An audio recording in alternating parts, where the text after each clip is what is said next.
don't have to tell you things are bad. Everybody knows things are bad. Everybody's out of work or scared of losing their job. The dollar buys a nickel's worth. Banks are going bust. Shopkeepers keep a gun under the counter. Punks are running wild in the street, and there's nobody anywhere who seems to know what to do, and there's no end to it.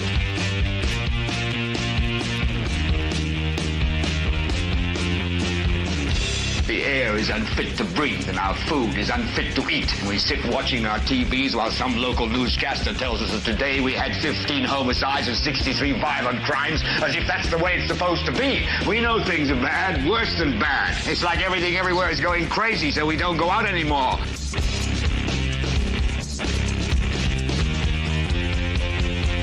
We sit in the house, and slowly the world we're living in is getting smaller, and all we say is, please, at least leave us alone in our living rooms. Let me have my toaster and my TV and my steel-belted radios, and I won't say anything. Just leave us alone. Well, I'm not going to leave you alone. I want you to get mad. I don't want you to protest. I don't want you to riot. I don't want you to write to your congressman, because I wouldn't know what to tell you to write. I don't know what to do about the depression and the inflation and the Russians and the crime in the street. All I know is that first, you've got to get mad. You've got to say, I'm a human being. God damn it. My life has value. So, I want you to get up now. I want all of you to get up out of your chairs. I want you to get up right now and go to the window, open it, and stick your head out and yell, I'm as mad as hell, and I'm not going to take this anymore.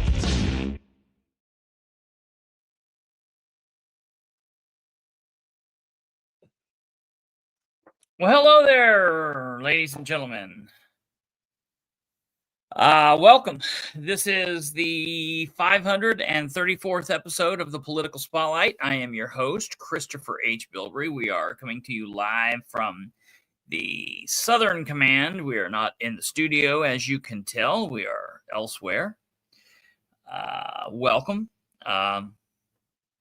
It's every so often I like to pull out the boy band headset and rock it to you live with that, my Michael Jackson or my Madonna headset, like a virgin. So we got a lot to talk about tonight. We have a lot to convey to you. We've got a lot of Muncie drama, a bunch of Muncie drama going on. Big stuff there. I've got some breaking news that I'm going to get to in just a second and tell you that's actually outside of Muncie. But before we get to all of that, we do have to make just one quick, brief, important announcement, and that is producer Kate is, see, she tried swiping it away as soon as I got it up there. Producer Kate has made it around the sun one more time. And this time, it's actually her 50th trip around the sun. Can you believe it? Big shout out. Happy birthday to... Yeah, it is a grandma painting. Yeah, I just saw that over there. A big shout out to producer Kate, who hit the big 5-0. Holy crap. It's crazy that people I know are turning 50. And I'm just real close to that. That's nuts. Does not even seem real. It seems like I'm still really somewhere between... I don't feel like I'm 18 or 20 anymore. I certainly don't feel like that. I feel like I'm 30, good 32 maybe, 32 and hungover. That's what I feel like. Like I feel like a strong 32 that's waking up in the morning from a bad night. That's what I feel. So I definitely don't feel however old I am. And I definitely shouldn't know a bunch of people that are in their 50s that are in my age. There's the happy birthday music for Kate. There it is. And that's how you know Kate is here. We've also got let's see, what do we got? Happy birthday, Kate. Oh, I mean, can you believe it? Kate is 50 years old. Can you believe it? Kate is 50 years old.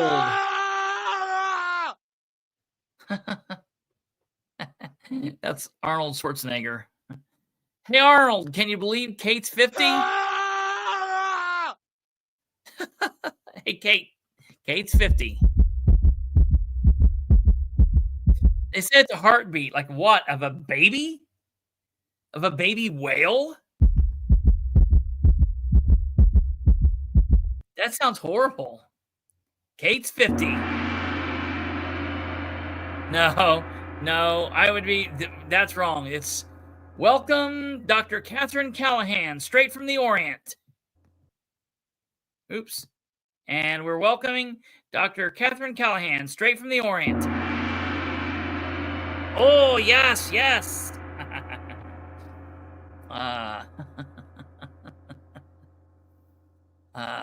Happy birthday to Kate.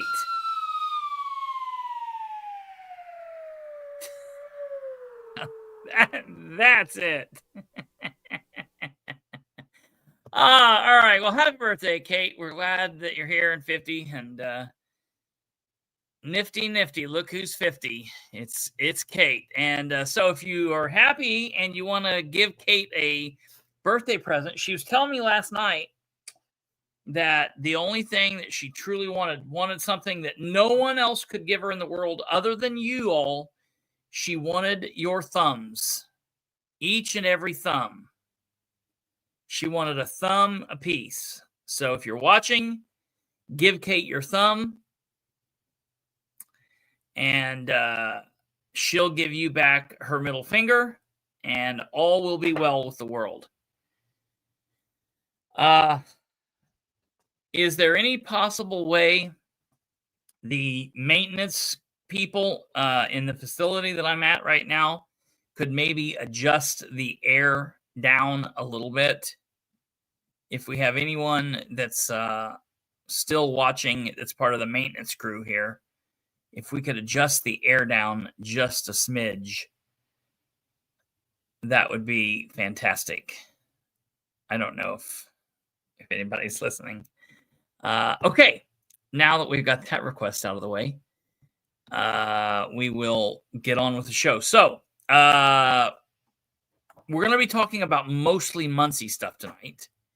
After you guys like what?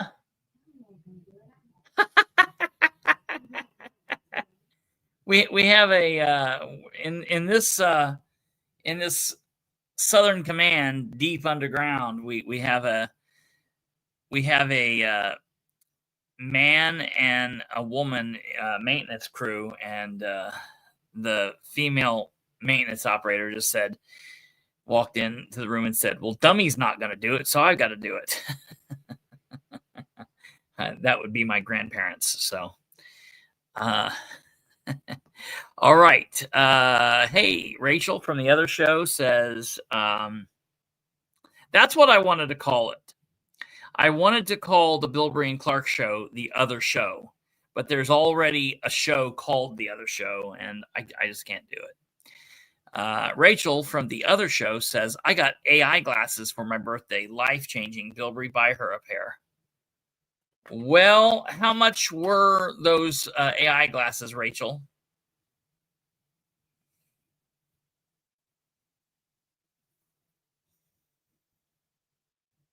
The show's doing so well that Kristopher can pay for maintenance people. Yeah, right. I tell you what, that's I've got a hand that gives me drinks at Lighthouse Studios, the main studio, and here at the Southern Command, I've got maintenance people. Stumblefoot, Kate does say that. Yeah. Rachel says, I got them for my birthday, so not sure. 350 to 500, I think, is their cost. So I will pass that along to her husband.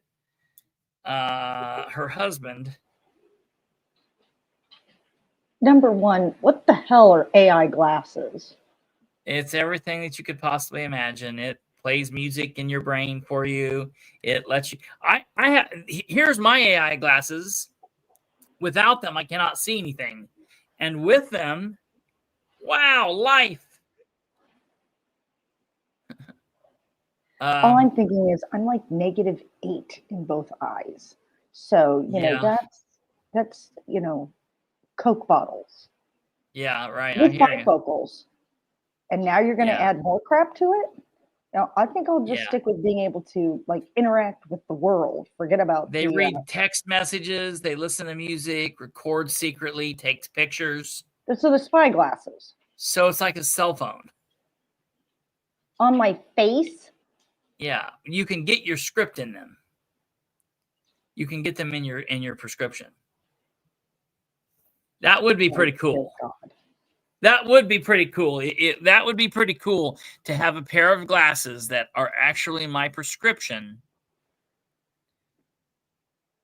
And could also, I could go wink and they could start recording. I'm not spending $1,200 on a pair of glasses. Yeah, Stumblefoot. I get the joke, Stumblefoot. Here we go. Look. Mr. Magoo in it. And then it's like, hey, I can see again. That's my AI glasses. When I don't have them on, I can't see anything. And when I put these AI glasses on, I'm like, hey, I can see again. Stumblefoot, thank you for the assist. That was a good joke. I loved it.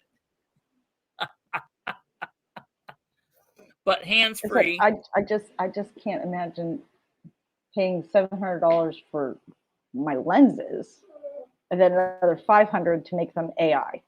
AI, yeah. Well, but if someone's speaking Spanish near you, it will tell you what they're saying. And since you live exactly 5 minutes from Union City, it could be worthwhile. Why? Do I want to hear the Spanish people, the Hispanic people around me saying, oh, that one over there, she's a bitch. I know that. Right. I don't care. You go for it.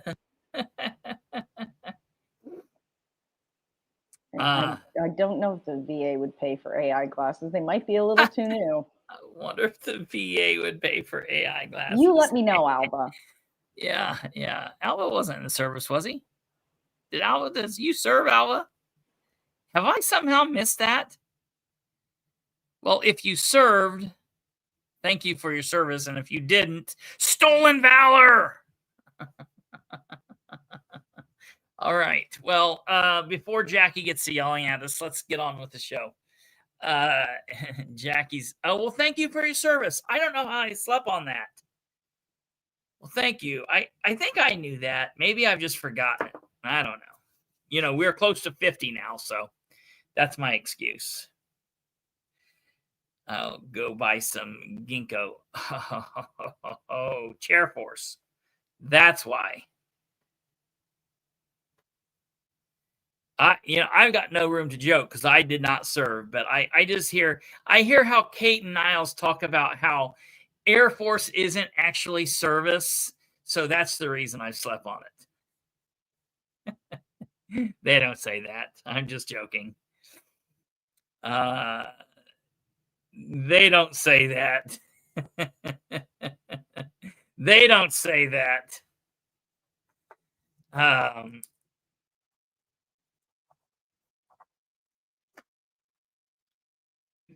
They don't say that.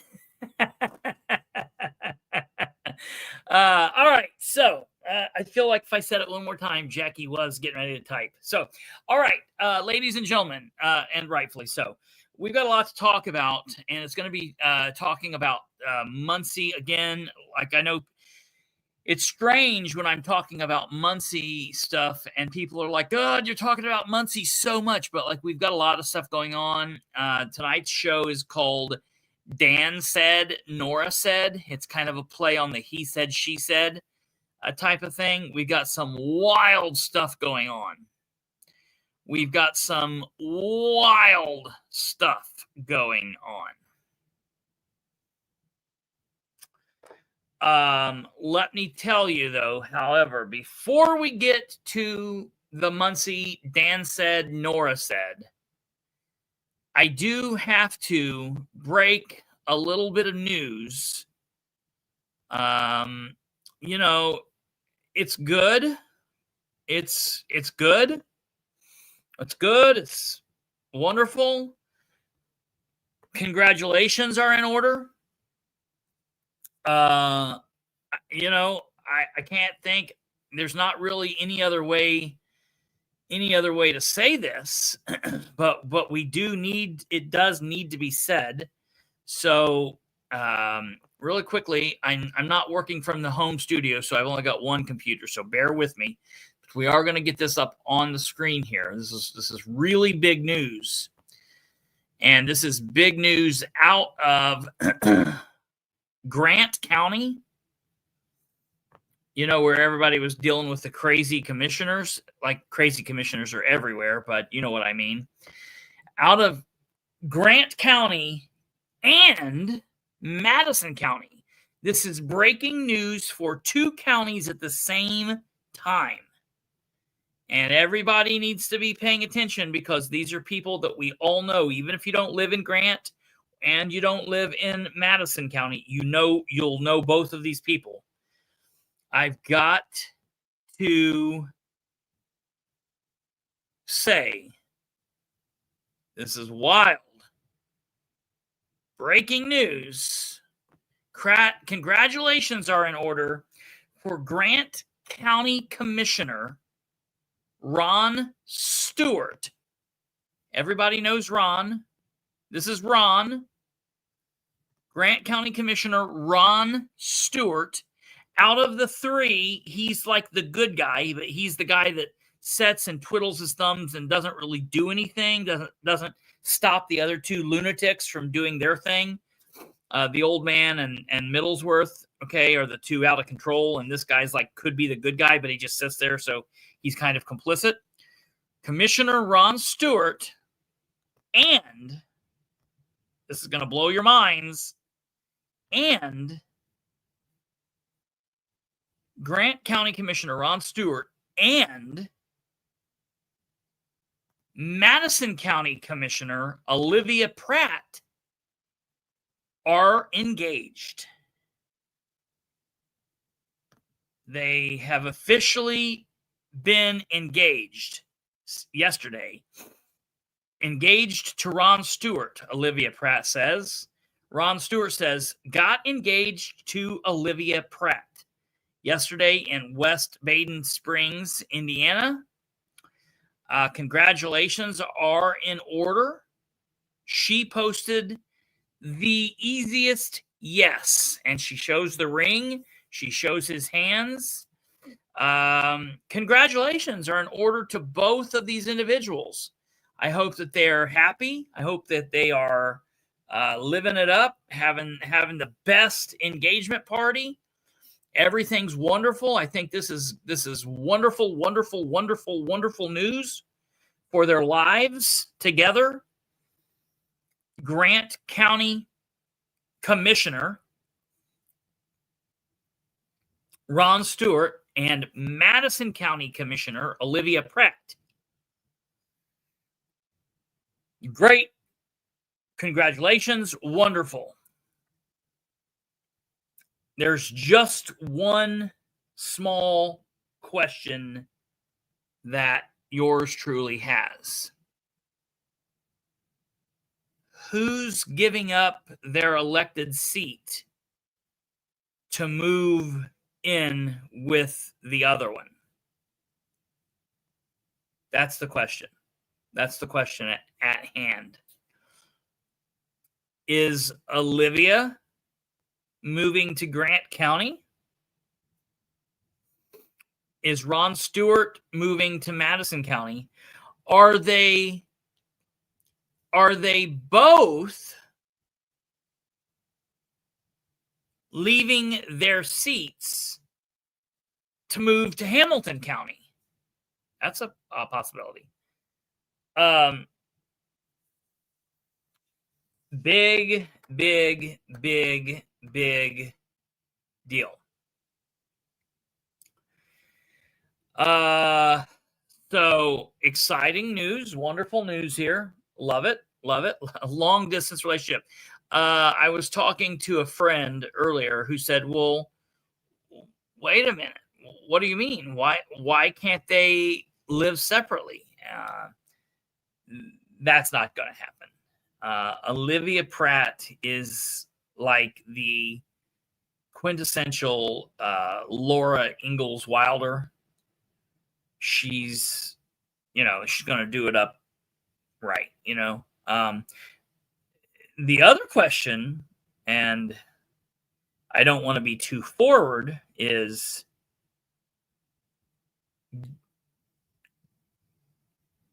they're still living apart currently right now, right? Are we? We're not. One is not staying or living with the other, correct? We've not. We're doing this like right? We're not living in sin or anything. And because, like, look, who am I to judge? I'm nobody. The only reason I would ask that is if one of them has already made the move, then that poses a question for voters in those counties. Now, I'm going to be honest. If they came to me and asked my opinion, which they're certainly not asking my opinion, but if they came to me for counsel and said, oh, wise and great political mastermind, if they said that, I would say, Olivia, run screaming from Madison County. Get away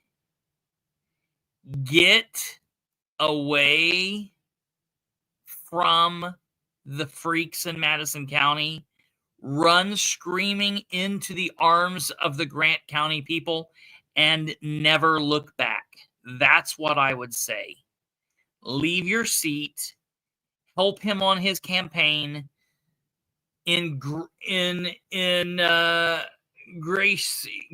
yourselves within the community and maybe run for office in Grant County. Leave Richwine behind. Leave the lichens behind. Leave that mess, because I think that Olivia could wash the stink of those people off of her. I think she has it in her. She could be a wonderful, good person, but she's got too much other craziness. Catherine says, I think it's great that Pratt will be going to Grant County. Another Lichens minion bites the dust. Yeah. So this information was just available on Facebook. It was posted publicly by both of these elected officials. I will say that this news came to me through a correspondent from Madison County, so I will give thanks and shout out to Catherine Callahan for the news, for the information, and we'll have to see what goes on here. A little birdie has told me that Jonathan Culp, everyone's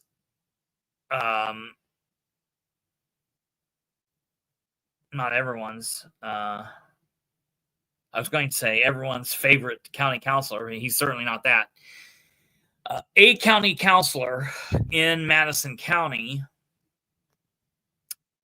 who has just been in his seat for right at 9 months and 30 days.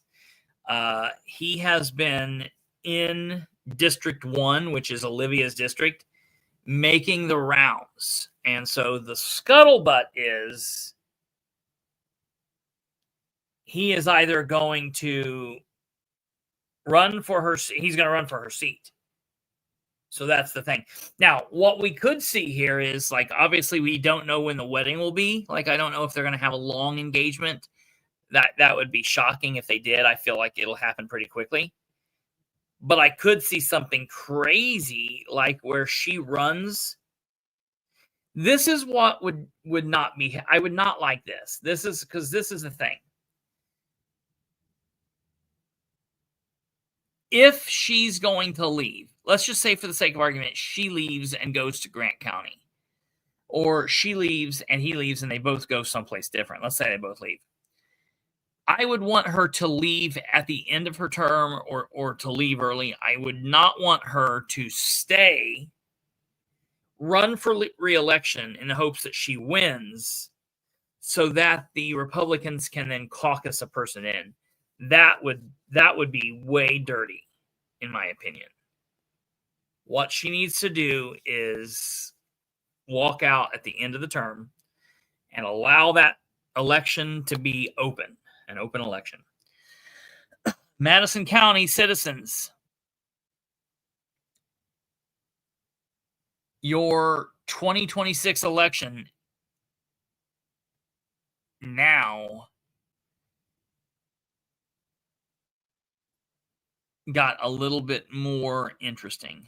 And obviously, Catherine, the option is that she has the situation where she could leave early. They could caucus somebody in hoping that it would help propel them in the election.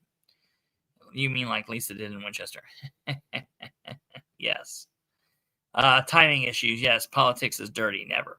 Okay. So that information's out of there. Obviously, there will be a lot more information pertaining to this, and we will get more to this when we have Catherine on again. We'll talk about it, I'm sure. And it's very early on, so there's still a lot of stuff. We will give the happy couple their space and have them have their thing, and that's fine. But at some point, the question's going to have to be asked for real.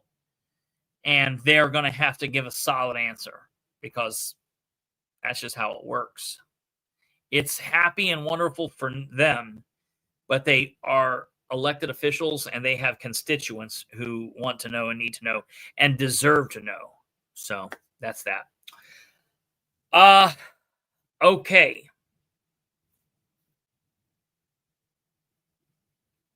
Now, the next bit of information I need to inform everybody.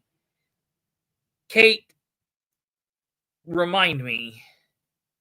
Last night, I did not tell everybody the news about the guy from Prairie Creek, right? I did or did not? Okay. So the last bit of a follow-up news before we get into the big Dan said, Nora said. You got it, timing issues. We're down here at the Southern Command. Checking in, making sure everything's running smoothly. Carrie, that would be scary. Ooh, God. Gardner's wife. Well, that would be nuts. Woo-wee. Gardner's wife or Jonathan Culp, either one, any other Culp, both of those would be bad. Okay, moving on.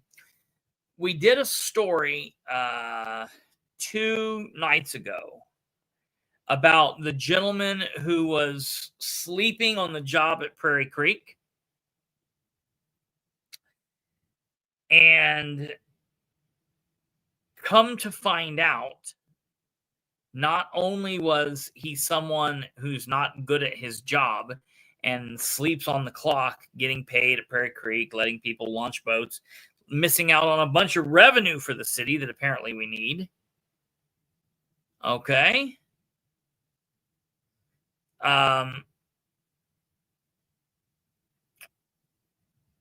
we have more information about this, because if you recall, it got brought to my attention. Someone sent me the information that that gentleman, Samuel Rayburn Crowell,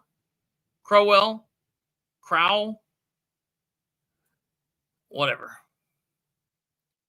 He's a sex offender, so he doesn't deserve me getting his name right. Anyways, find out that he's a sex offender, and he's on the sexual offender registry list, and he's on there for 15 years. Okay. And so we find this out, and it's like, what's going on? I look him up. He's not in my case. So yesterday I did a bit of digging. I contacted my sources in the criminal justice system. I contacted my sources in law enforcement, and it come to find out that Sammy, okay,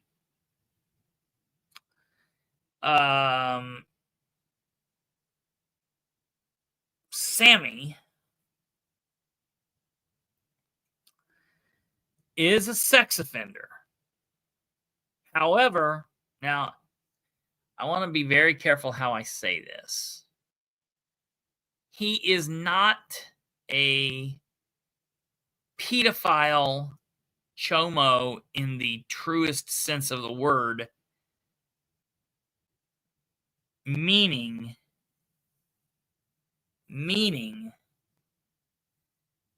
he did not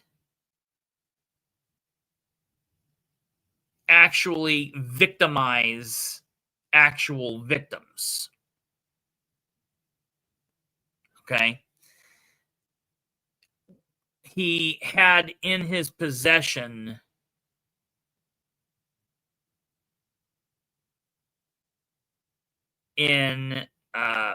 had possession of child porn, which does victimize those kids. So I do want to be very clear about that.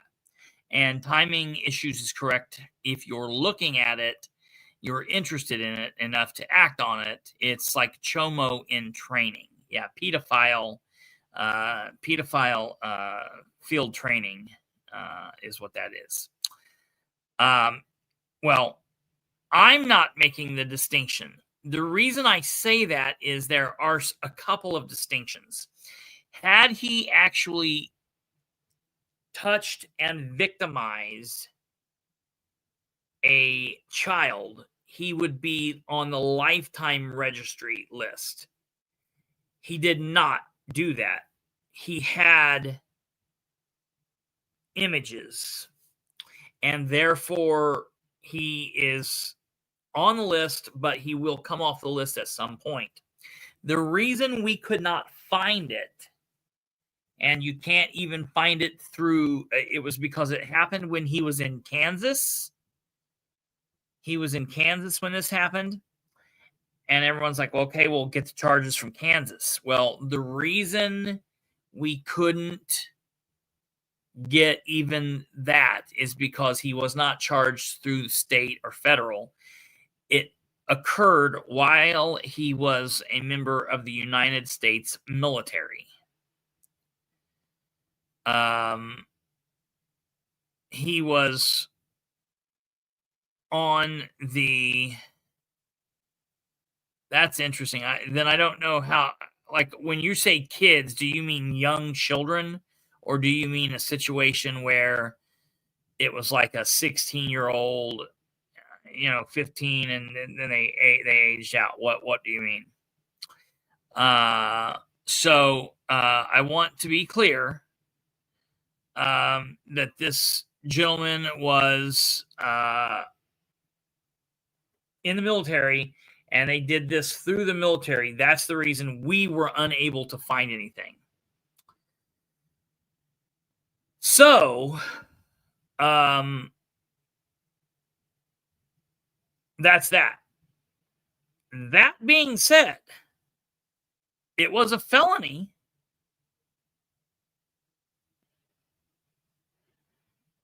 So he should not be working for the city. And in my opinion, that leaves the HR director with some pretty serious questions. How did this happen? So my question is, how did he get his job? Under who? Was it under Patty? Was it under one of the other HR directors? Who hired this guy? When was he hired? And what's the situation? Now, everyone is quickly saying it was a felony, as someone with this history shouldn't be working for a park around kids or presents, yada, yada, yada. I want to be clear. I feel the same way. I feel the exact same way. Shouldn't be around kids, shouldn't be in a park, shouldn't be there. But I want to be clear on what the law is. I've talked to the people in charge, and they've said because of what his charge was, because of what he was charged with, specifically because of what he wasn't charged with, his conviction and his position on the list does not stop him from being in a park, near a park, at a park. So, for example, let's say he didn't work for the city of Muncie. Let's say he was just strolling along and he stopped and sat down at McCullough Park. And a police officer that knows his history saw him. They cannot arrest him. He is permitted and allowed to be in the park just as you or I or anyone else is. I don't like it. I don't agree with it. I don't think it's right. I'm just telling you what law enforcement said. So that's that. Now, that being said, he should not have been in that position because he should not have been working for the city, because his background should have precluded him from working for the city. So the question is, did he lie about his background? Did they not check him? Did they run him? Did they not run him? What's the deal? What's the situation?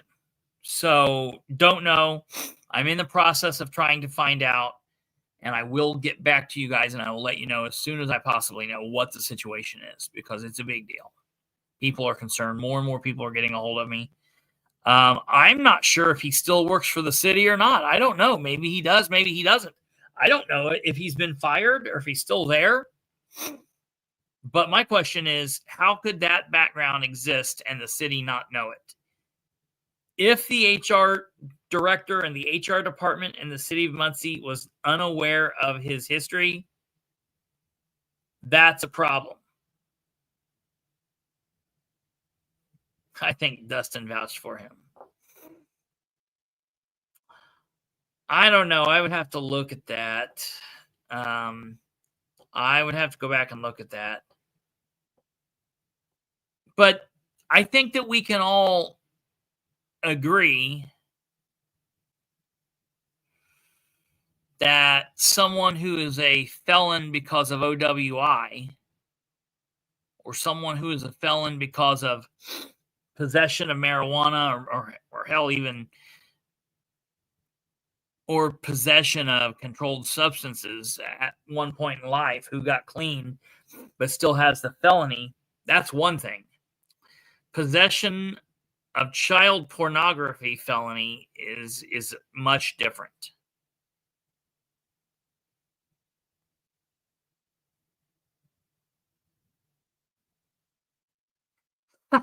Timing issue says, I mean, does Patty even do her job?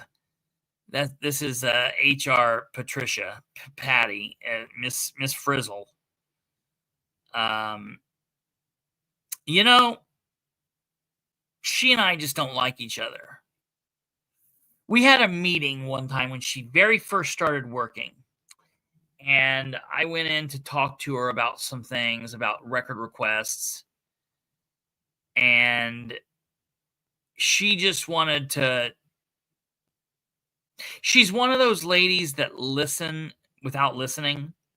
She looks and she acts like she's hearing you, and the whole time you're talking, she's going, yes, absolutely, yes, yes, It's like, no, stop.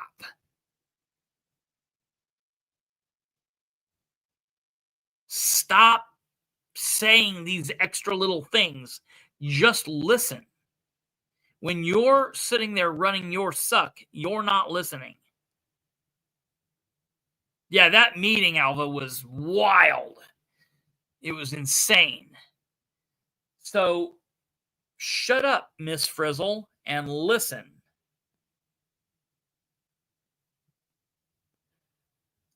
But yeah, I don't know. Time will tell. I am looking into this. We will get more information and we will provide it to you because this is a serious thing.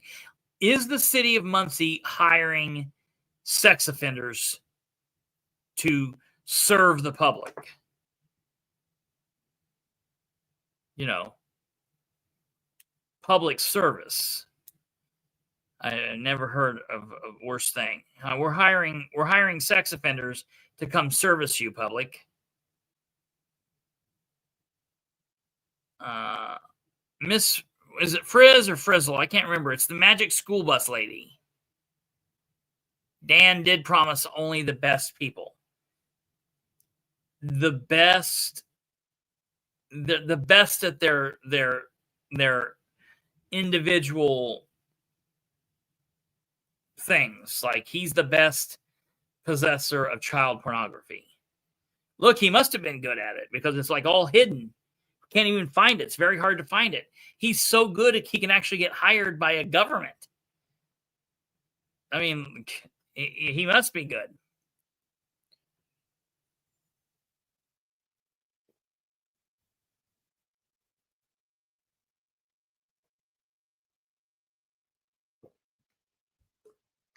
I mean, she is perfect fit to Dan's train wreck. Yeah, that's true. Absolutely. Okay, now let's get into this. Dan said, Nora said. If they are, Josh gets out when? Oh, I think he's in jail for about 12 more years. We won't have to worry about him for a while. But when he gets out, we can get him a job. He kind of looked like that dude. Josh and that guy kind of looked like each other. It might have been his doppelganger. Paula, yes. Yes, Paula, that is correct. It was possession of child pornography. We're going to give him next month's city council thing. That award that they give. We're going to give it to him. Okay. So we're getting into the budget stuff. I know you guys are about done hearing about this budget, but I'm letting you know this is the most important thing. Most important thing that your local government, your city government, your town government, your county government does all year.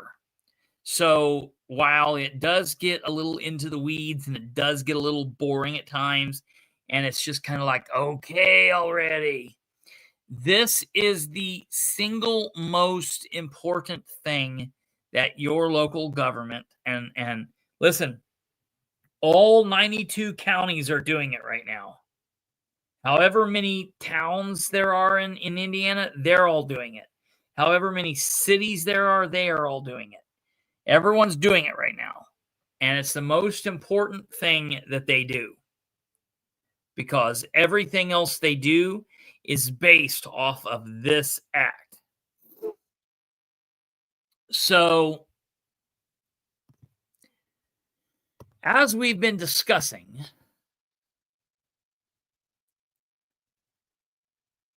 the council back last week demanded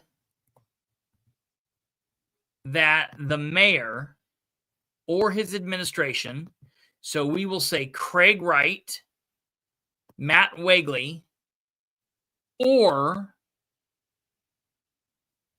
Dan Ridenour provide them with a hard copy sheet of what they would be saving by going to Anthem, what the savings would be, and all of that. And they gave them a deadline of Friday, the 26th of September. That came and went. We do our last show on Thursday. Friday happened, Saturday happened, Sunday night we did a show. And I told you that from everything that I was hearing from the council, that the council felt as if they were not provided what they asked for by the timeline that they asked for it. And I went over with you the email that Dan sent to the council on the 24th. And they specifically said, we don't want an email from Dan. We want an email from Anthem.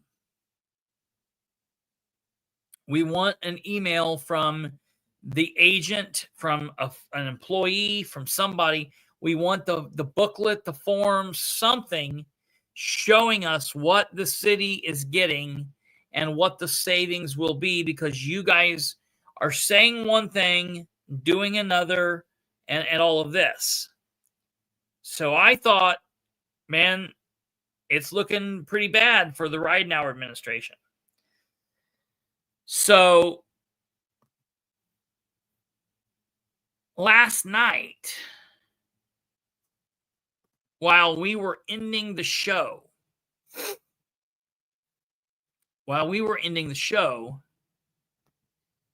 District 2 City Councilor Nora Powell was typing away at her keyboard.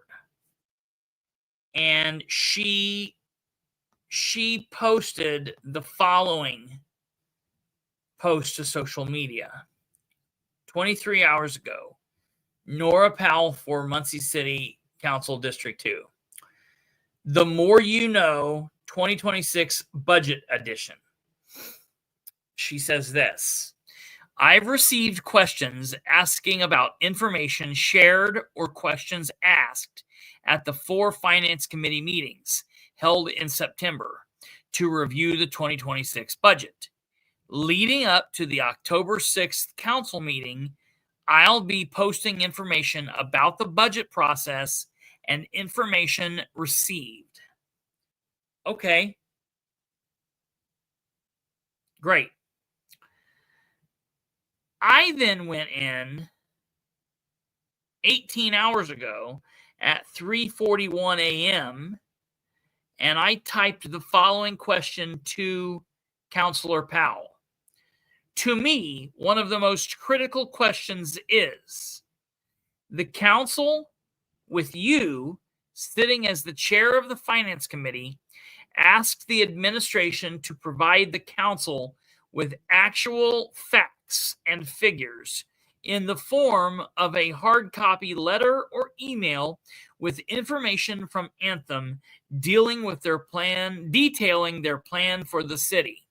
Several of you on the council made it clear you all wanted this in a timely fashion, and a deadline was set for Friday, September 26, 2025.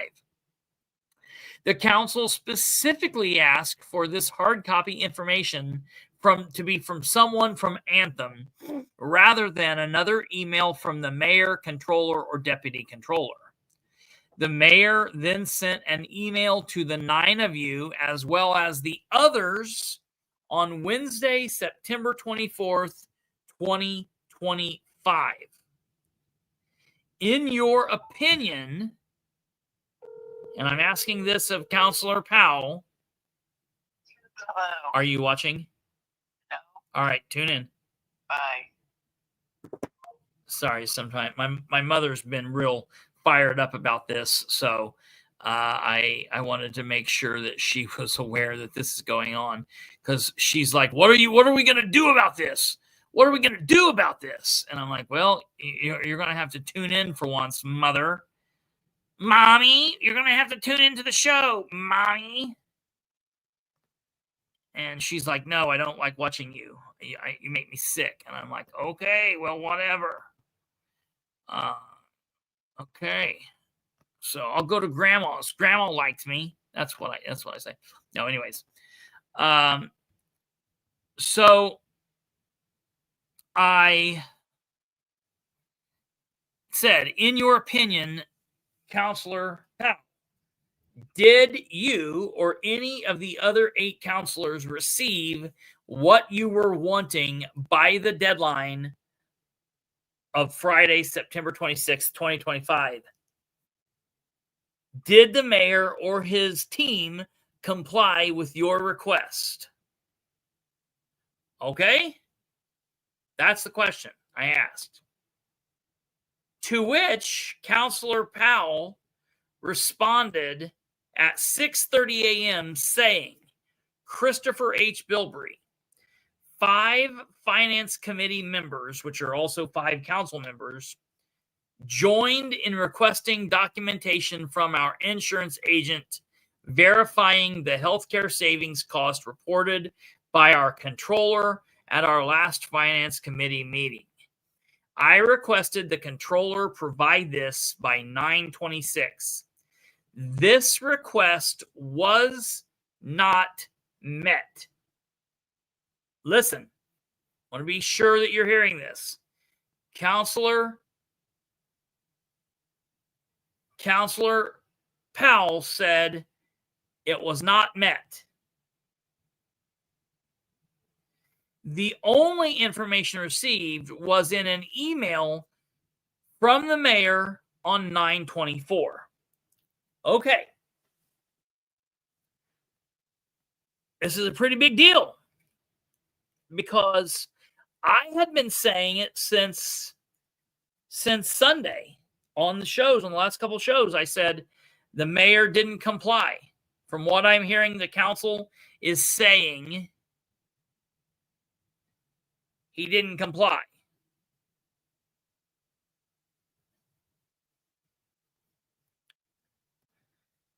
I then respond to her answer at 8:51 saying, Nora Powell for Muncie City Council District 2. I didn't think that Dan, Craig, or Matt, the mayor, controller, or deputy controller, had provided the council with what you had asked for. It's important for the public to be aware of that.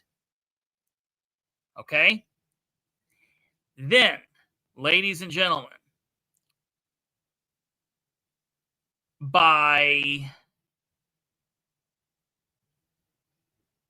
let me tell you the exact time. By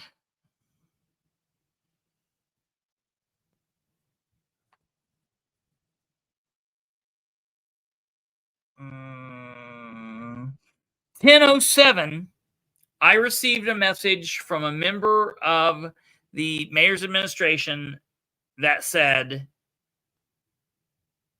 Nora is lying to you. That's what I got.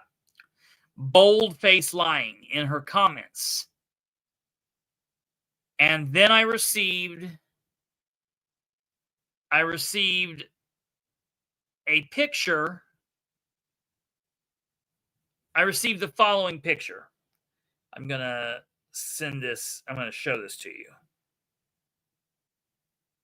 I got something saying, Nora is lying to you. Bold-faced lying to you in the comments. And then I received the following picture. Let me pull this up so I can show it to you here.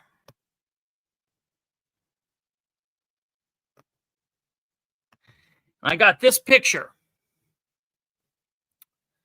This picture is a copy It's a copy of one page. It says City of Muncie Lucent Anthem projected 2026 premium equivalents. Current premium equivalents 2025 EE, ES, EC, FAM. Number EE 2026 99 72 119. Blue plan employee cost. And then the gold is projected premium equivalents based on projected midpoint claims, 2026. And then the same thing across. Okay. And then down at the bottom, it says the provided premium equivalents are based upon the 2026 projection using experience from 6/2023 through 5/2025, as well as projected savings provided by Lucent. These premium equivalents are subject to change based upon the remaining experience results until final contract terms are determined. The City of Muncie used max cost in 2025. The 9 employees on the other plans are included in the blue plan projected premium equivalents. Assumes City of Muncie switches to Lucent Anthem. Okay, so this is one piece of paper on an email, on a computer that I got sent. And I say, what is this? What am I looking at? And I am told that the mayor of Muncie provided this to the council in his email on Wednesday, September 24th. Now, I'm going to take you really quickly to the City of Muncie's post where they posted those emails. I'm going to show you something. Okay, this is the first email. Pull in here. And this, can you see this on your screen? Yeah, you clearly can. It says Dan Ridenour sent Tuesday, September 23rd. So that was the day that the Finance Committee meeting happened. This was at 2 p.m. The Finance Committee meeting was at 6. That's when they said, we're giving you a deadline of Friday the 26th, and we want hard copy information. Then the next email, ladies and gentlemen, the next email, as I will blow up here and let you see, was sent by Dan Ridenour, and they asked, we don't want it from Dan. We want it from... Dan could send an email saying, okay, here you go. Here's the email. Here's all of my communications from Anthem.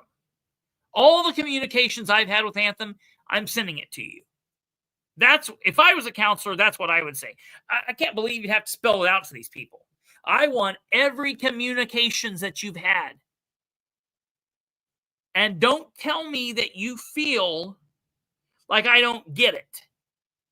You, sir, are the elected mayor. I'm elected counselor. You're not over me. I'm not over you. We are checks and balances, and we are the ones passing the budget that you want. You want the budget passed. You provide us what we're asking for, period. You don't have to like it, but you got to do it if you want your budget passed. That's all I got to say about that. Okay?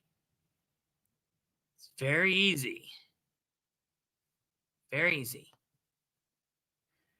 This was sent on Wednesday, September 24th, 2025 at 8:30 a.m. Down here it says attachments, 2026 health premiums, comma, 2026 budget presser. So he sent 2 attachments. He sent the attachment where he had the sheet that he read off for his presser.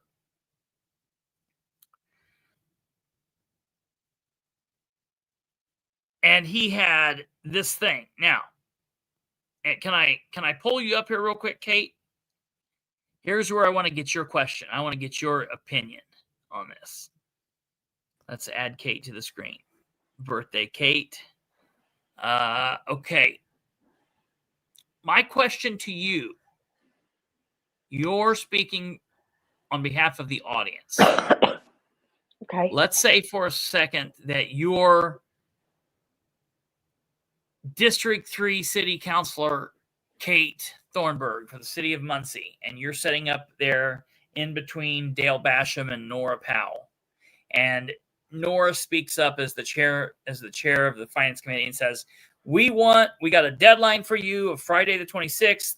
We want the hard copy. We want everything. We want to see what you got. We want to know that the savings that you guys are standing here telling us is real. We want this. And let's say you speak up and you say, yes, I agree with Nora. We want to see that. We want to see it sooner rather than later. We want to see it by Friday. And then you wake up Wednesday morning and you have an email from Dan Ridenour with the first email that I showed you, the email that has the 2 attachments. And one of the attachments is this.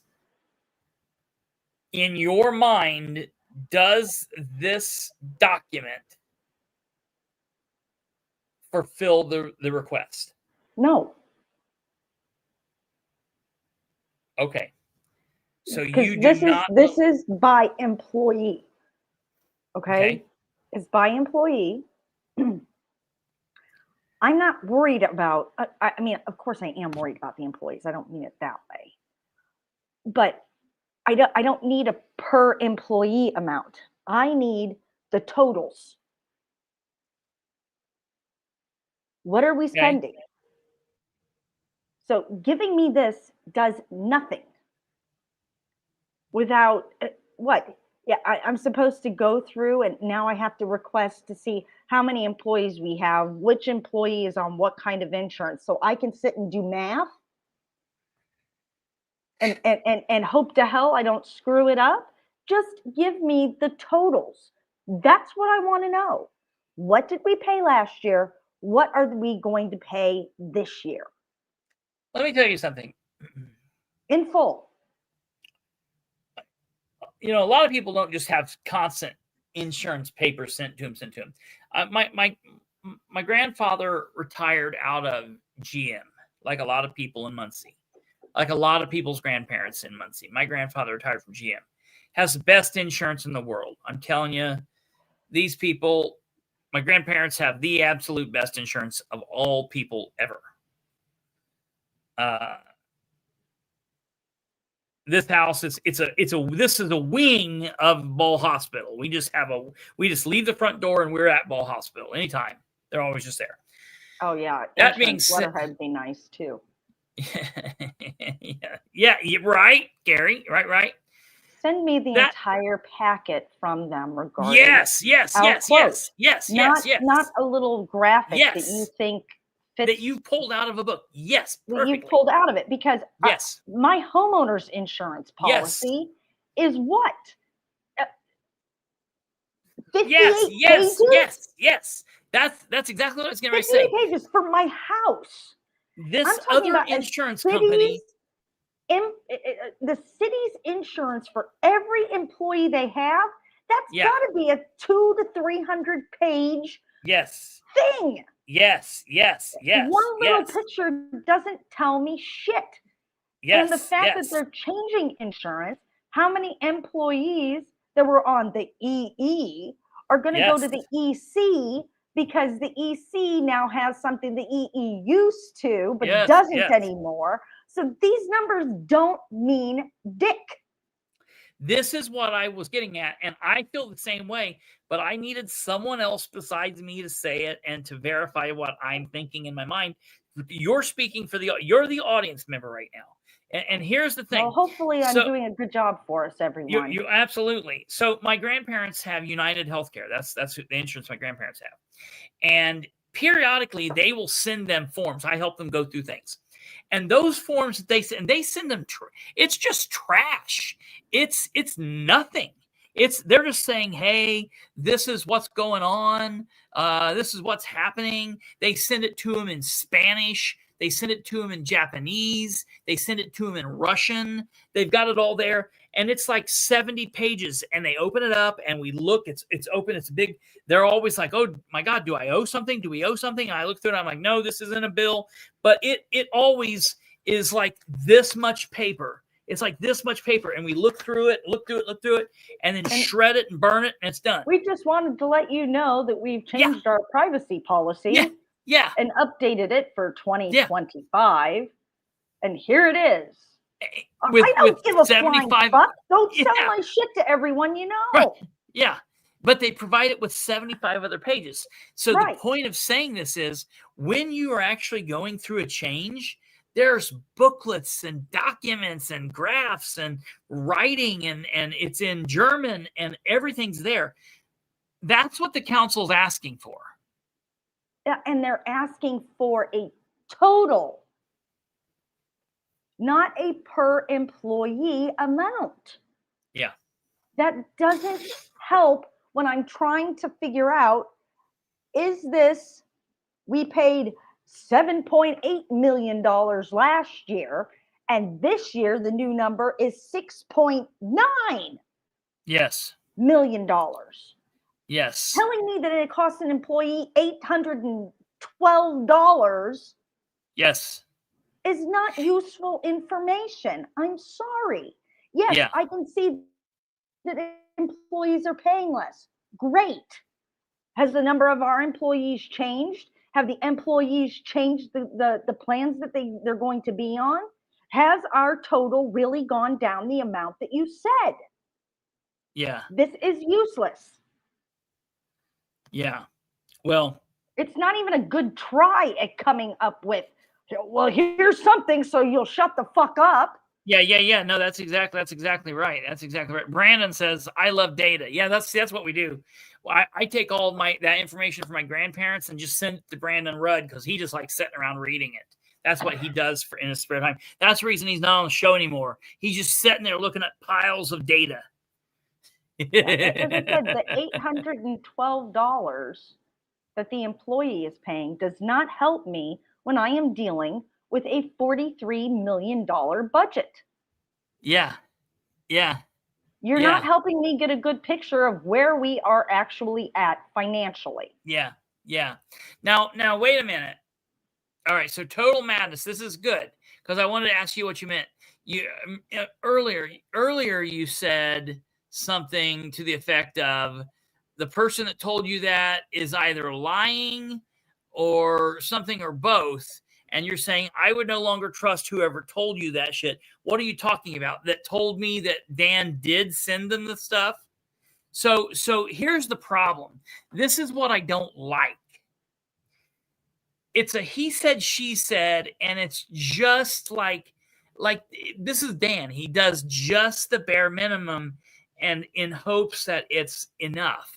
So the thing is that he did send something and he's like, well, they should be able to do that math and figure it out and compile it and understand from there. Now I've got more to show you. There's more information. So this is just the first part. We could have saved all this money on insurance, but didn't for reasons. Yeah, right. I am sorry for the cussing, but this really irritates me. And the fact that someone in his administration, after you seeing the comments on Nora's page, so Dan's got somebody on his administration stalking Nora to make sure she doesn't say anything bad about him, immediately has to write to you off of Facebook and say, oh no, Dan's wonderful. Dan did the things. This is what Dan did. Dan sent them this. Well, I could send them a piece of paper that I wiped my ass with. That still doesn't help with the fucking budget. Yeah, Dan. There we are. Yeah. I'm going to send them this. Yes, they do. Yes, they do. Let's just rubber stamp it for him. Yeah. Yes, they do.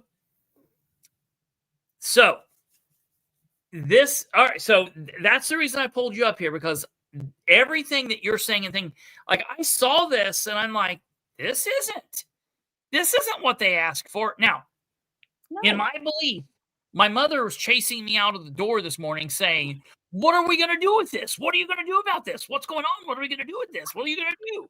What are we doing about this? She's all fired up. And I said, well, I gotta see what he actually sent them. I need to find out what they actually sent. Like this was just a screenshot. So I'm like, in the attachment, did he actually, because like I got attachments that I open up that are 250 pages. So my thing is, was this just the top screenshot? Were there other pages there? So it's Dan. No, there weren't. No, yeah, I know. I'm aware. So I went back and I looked in this email, and no, it was this picture. Well, and that's why he went through that email and so meticulously explained how many employees were on this, how many employees were on that. Were and going to be, when you're changing companies and plans. Yeah. It could be just wishing in one hand and shitting in the other. I'm sorry. Yes. Yeah. Well, I know. So, I mean, we just changed. We're military insurance, but we just changed ours for coverage differences. Yeah.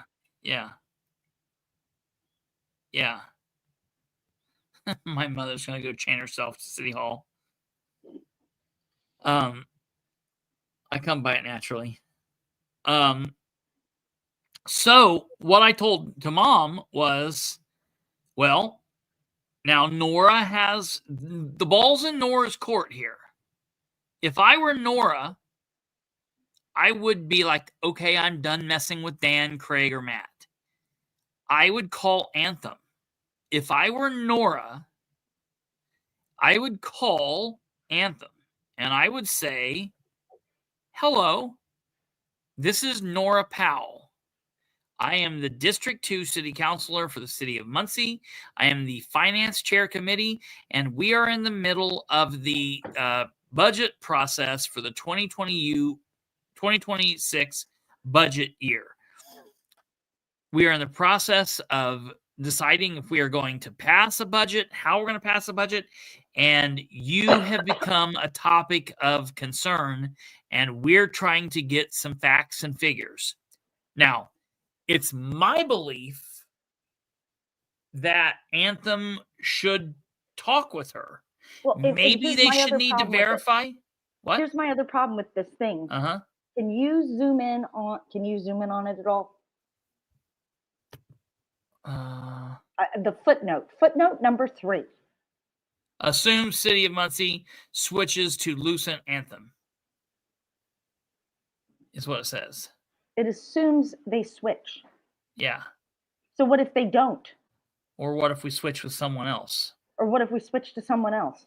Or what if we switch with them with a different plan? Right. Yeah. Well, yeah, that's really good. It's still all supposition that this is even a thing. Yeah. How about a letter to say, we accept these terms, we like it, thank you very much, please commence with switching us. Yes.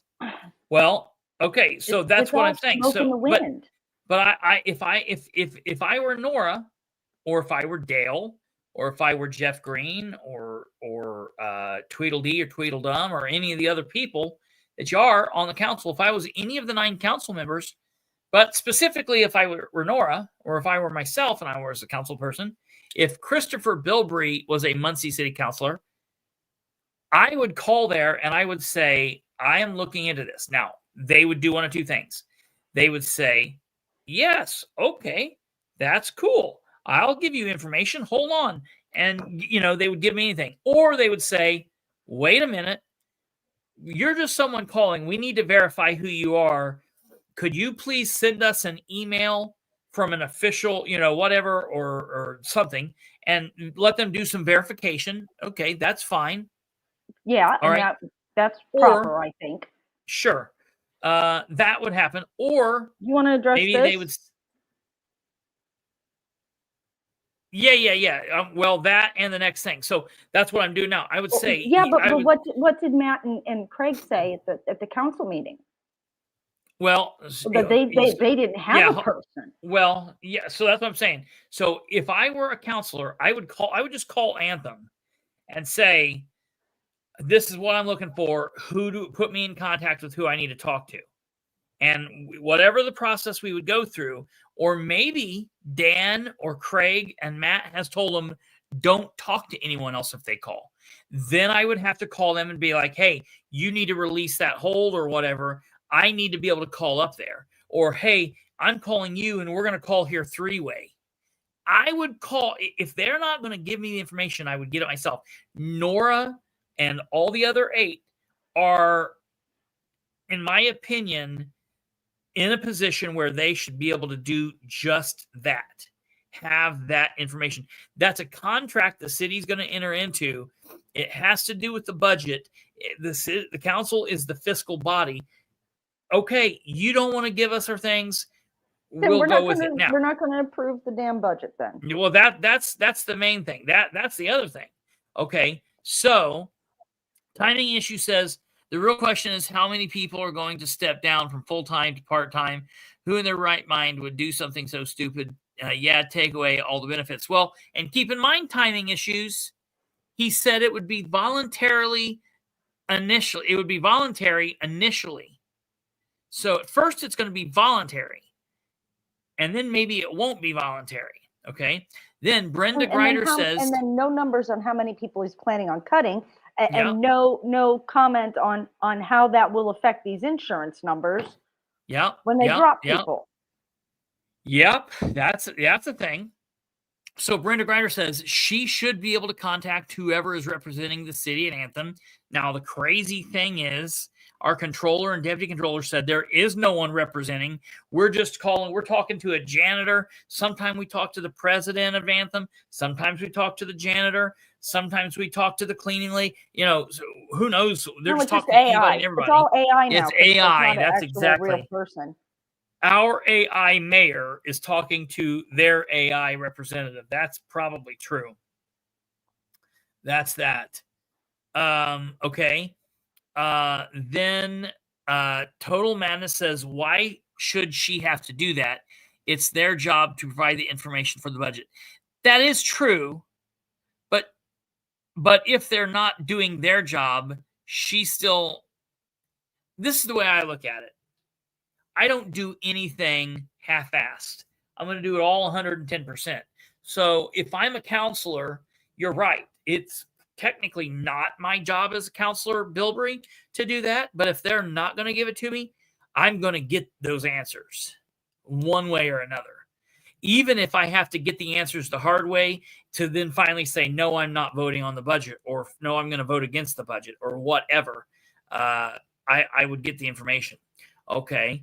Or the insurance company they're working with, Brenda says. Anthem wants Muncie's business. They might answer, yes, that's true. All smoke and mirrors, typical Dan. Yes. There's something else here. Wouldn't we have some money if we just passed last year's budget, or have we already overspent our credit limit? It's not that. It's because people think like, well, wait a minute, wouldn't that save us money? People think that, but then we also wouldn't be getting our draw that we should be getting. We would be getting the same draw as last year. There's pros and cons to it. I'll say it that way. So is that who we start with, Nora and the other 8? Yes. We need to be contacting the counselors. Yes, that's true. I think that would be considered being fired. Yes. I said as a trustee on our health and welfare fund in the union, and it would be hard for anyone other than the trustee to get any information from them. Yes, I agree with that, except that with the council being the fiscal body, it might be, I don't know. Brenda says BS, they have to have an agent that negotiates for the city. Yeah, I agree. I think that's true. Is Muncie self-insured? Timing issues. Do you know if Muncie's self-insured? I don't think so. I don't think so. Okay, now wait a minute. I've left out some information. We have some more information. My mom is mad as hell. I'm not going to take it anymore. Okay. Now, hold on here. There's some very important emails that you guys need to be aware of. Okay, let me make sure I haven't gotten anything new. Whoops, I am missing one here. Hold on. There is something else new here. Let me make sure I've got everything, and we're going to go in the right order and everything. Give me 1 second.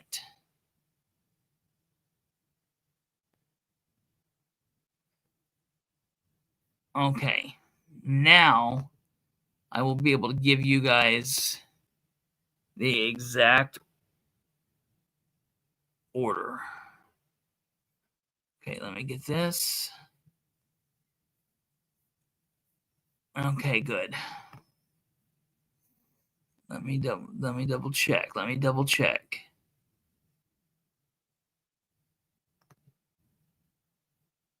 Okay.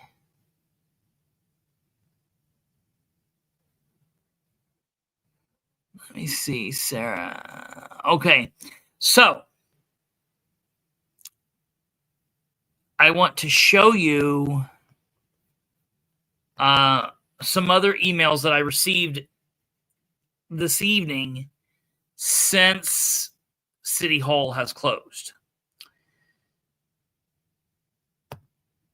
So first up, ladies and gentlemen, we're going to take a look at this.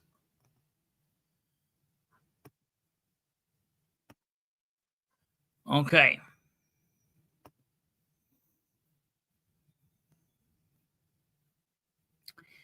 We're going to start here. I know you guys have seen this several times, but we're going to start here just to double check to make sure that we are all in the same boat. This is the email from Dan Ridenour on Wednesday, September 24th, 2025 at 8:30 a.m. This is the one. Remember, I don't want to confuse anyone for responding to questions asked for when someone else at the Finance Committee, but at last night's Finance Committee meeting, the chair wanted proof, not from the mayor, of the premiums for health insurance. I have copied the premium schedule they provided us below. That lets me know that there's other information that he has, but he's just not gave. Okay, that's just so crazy. All right, coming down here at the end, he says, he doesn't break his promise, but we know that we know he does. Lastly, I was never asked to be at the meeting.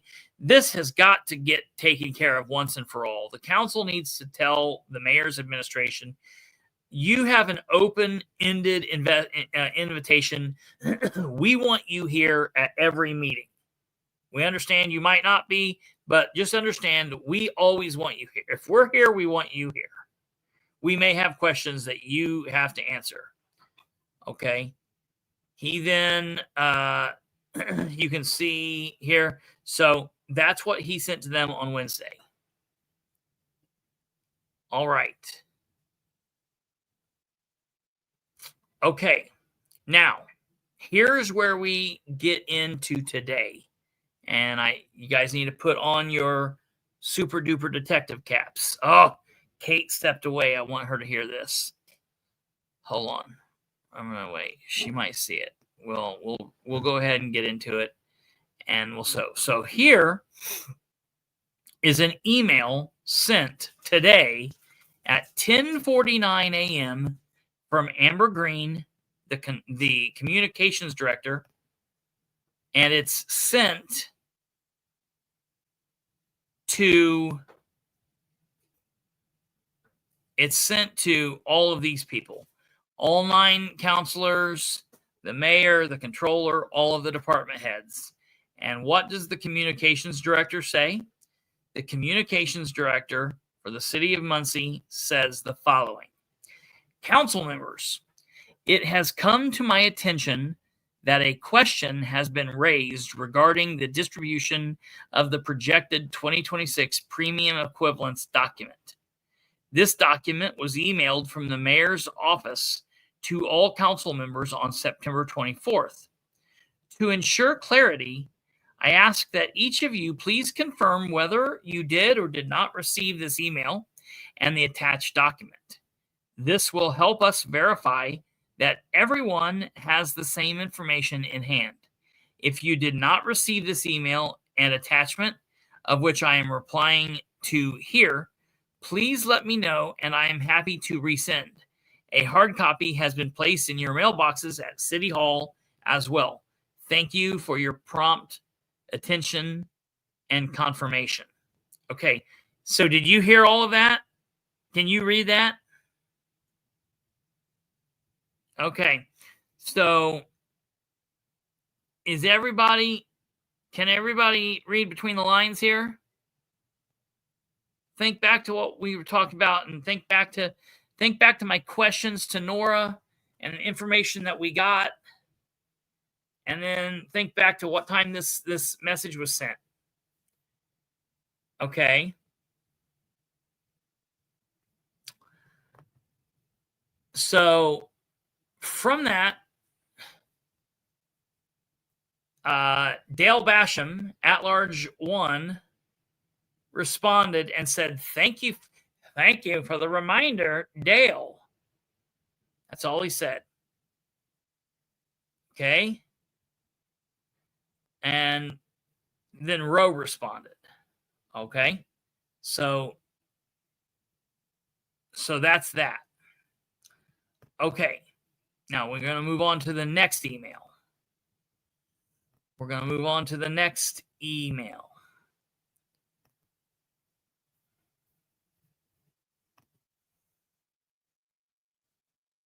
Yeah, they just once again sent something that was not it's part of what was asked for, but it's just part of a larger document that should be.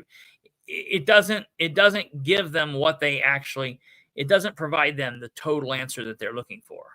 These are not the droids you're looking for. Did I get something right, Kate? Was that something? Did I say something nerdy? Okay, cool. September 24th. Okay. So Nora then sends a message to Craig and copies all of the council and the mayor. She says, Craig, the estimated miscellaneous revenue for 2026 is $10.7 million. What do you estimate the 2026 income to be per month for the general fund? What do you expect the general fund monthly operation and salary expenses for 2026 to be? Does those two totals stay fairly consistent throughout the year? Thank you. To which Craig Wright says, Nora, when we complete the budget, we are focusing on the year and not monthly. State Board of Accounts is only concerned with the balance of funds and the budget at the year end. We have a balanced budget that we entered into in Gateway for the year, and we will make sure that it is balanced budget by year end 2026. You could take the miscellaneous revenues and divide by 12 to get an average, but the monthly amounts vary. Craig Wright. Okay, so that's the next email. All right. Yeah, that's funny to see that Dale's email does truly work. Interesting. Yes. Craig Wright has to go. That would be a big part of a lot of what needs to happen. Yes, 1000%. You are correct. Okay. So then next up, the next email. Again, we've got Dan's email from Wednesday the 24th. Okay. To which Dan sends. Oh, no, excuse me. So Dan sent that email, which then Nora responded to that email saying, I was told the DLGF is making no reductions in property tax in 2026. You've reported the city will see a 1.4 million decrease in property tax revenue. Can you explain what will be reduced and why? Thank you. To which Dan says, Nora, let's be clear. Yes, we and other cities are allowed to increase our max levy, and we did. Maybe that is what you mean with your comment about property taxes. However, as you know, we don't receive that full amount, and we haven't for years. Muncie has to deal with the circuit breaker. After you apply the adjustment from the circuit breaker, we are down revenues in property tax. So are most cities across the state.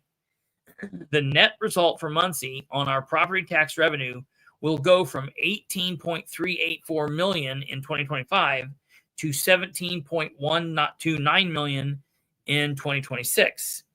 When you add in the other portions of the government that receive property taxes, fire pension, police pension, parks, Beech Grove, these are areas that also received net cuts in revenue. The total loss in city agencies for property taxes is $1,436,096.02 for 2026. This information was also provided on the handout at the press conference that some of you were able to attend. I assure you that we have less property tax revenue coming in 2026. We have other increasing revenue sources, other savings that have been applied, and edit funds that make us fine. No cuts to jobs or salaries necessary. All right, so he's wanting her to not cut anything. Okay. Matt Wagley sends attached. You will find the spreadsheet I created to calculate our net taxes for 2026. I use numbers taken directly off the DLGF website. The link below takes you to the Delaware County's portion of the county-specific data on the DLGF website if you wish to review. Then Nora says, thank you, Matt. What was the actual 2025 circuit breaker amount confirmed by DLGF last spring? And then he responds, it's in the 5th column of the spreadsheet. It was $24,722,800. Okay, so that was then sent. That was another email. Just imagine how much money they could have if Ball State paid taxes. Well, just imagine how much money they could have if they didn't spend money on stupid crap, doing stupid crap. I do have some good news to tell you all here in just a second when we get through all of this. Okay, so that's that. All right, now going along. Okay. Let me see if there's anything here that you need to see.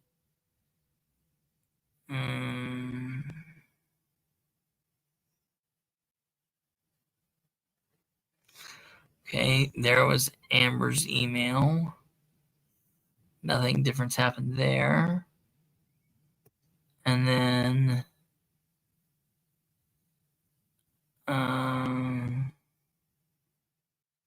okay. All right, so this one is interesting.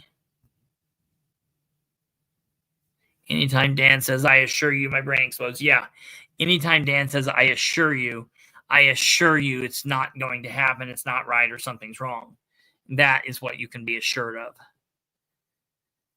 So Nora sent this yesterday to Craig Wright and to Dan and to everybody else.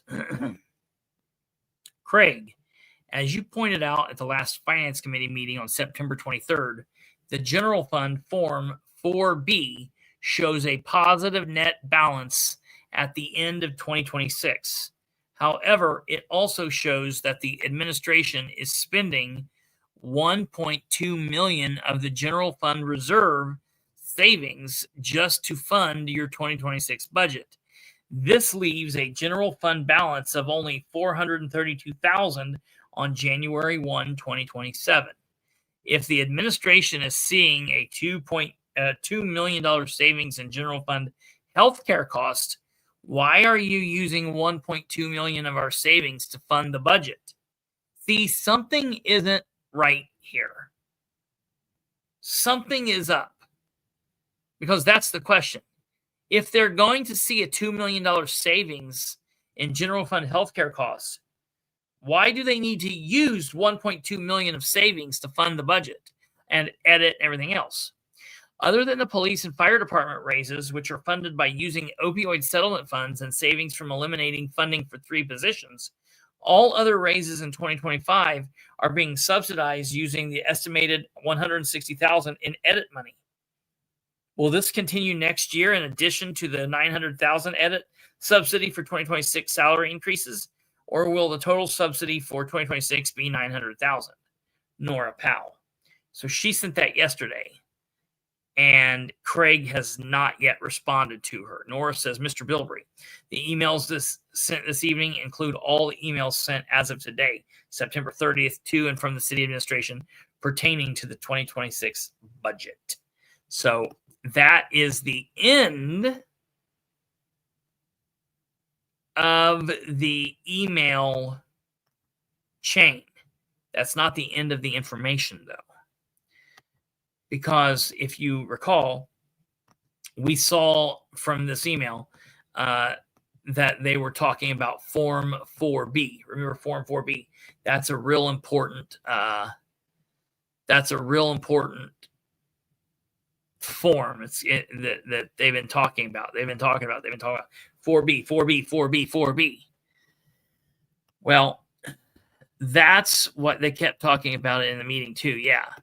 Well, that's why we then need to go back and look at Nora Powell's post where she's doing this thing where she's sending in information. The more you know, 2026 budget edition. Okay. I want you to take a look at this.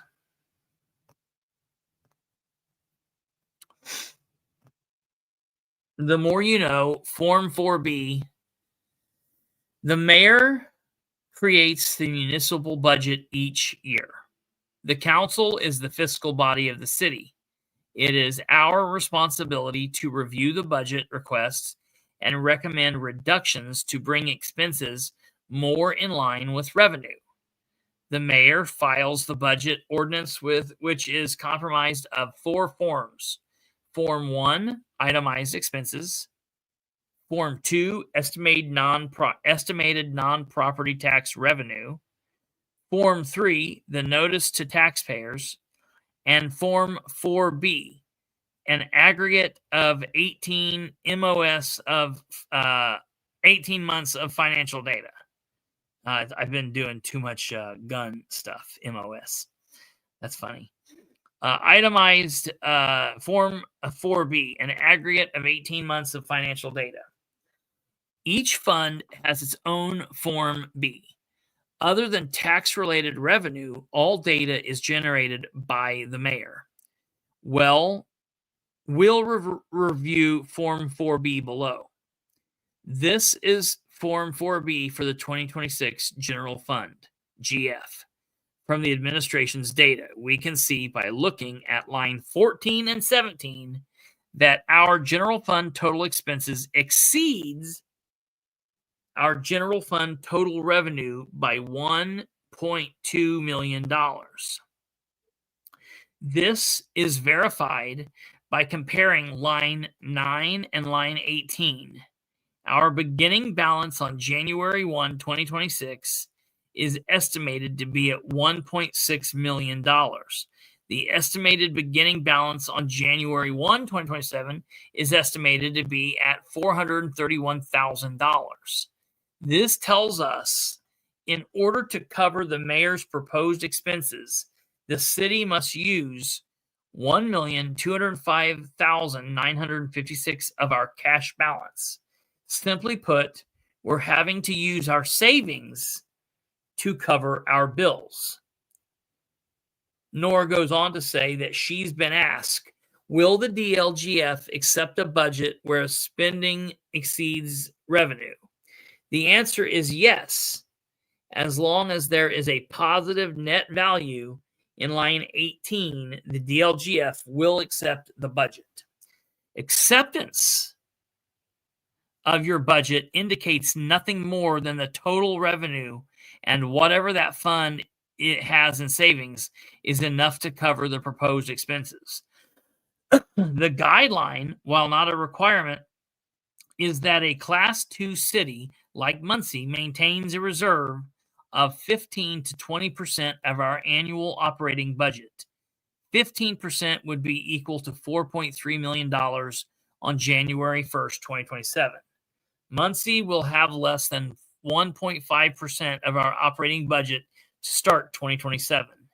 As we wait on our next property tax draw in June, the city will collect an average of $833,000 a month in miscellaneous revenue. However, simple division, $29,237,360 divided by 12 shows it costs an average of $2.4 million a month to cover expenses of our proposed general fund. So you understand what's going on? The math is not mathing. And look, I'm going to tell you. Okay. The math is not mathing, and it's mathing even worse than what you think it's mathing. Yeah. Okay.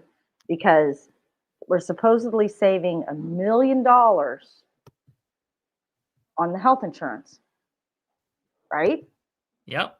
Dan's chipping in almost $1 million from edit. Yeah. And we're using over $1 million from the savings to cover the budget. So if I'm mathing right, that means somehow or another, the expensive have increased $3 million. It seems that way. Which is even worse than what I thought. Yeah.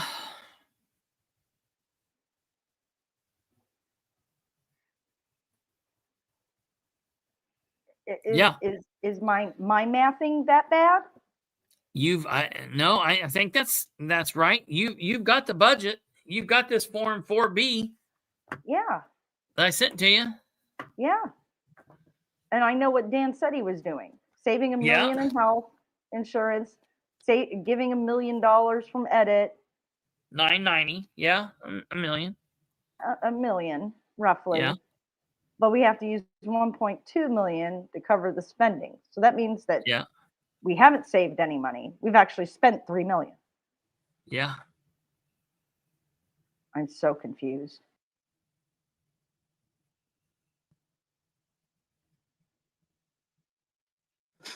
$8. Let me find out. $8.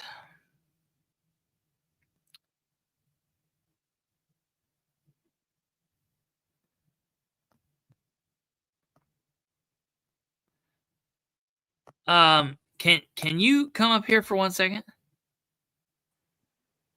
And can you talk to these lovely people while I run to the restroom? Oh, sure. Nothing would. I hate doing that, but that would be fantastic. No. Do you want this form up, or do you want me to take it down? Oh, leave the form up. Then I'm smaller. All right, I'll be right back. I can hide my 50-year-old wrinkles better. Is anybody else getting that same kind of math in this? Or am I just completely out of my mind?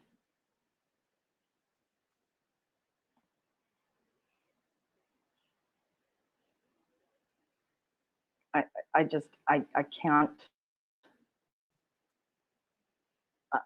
wrap my brain around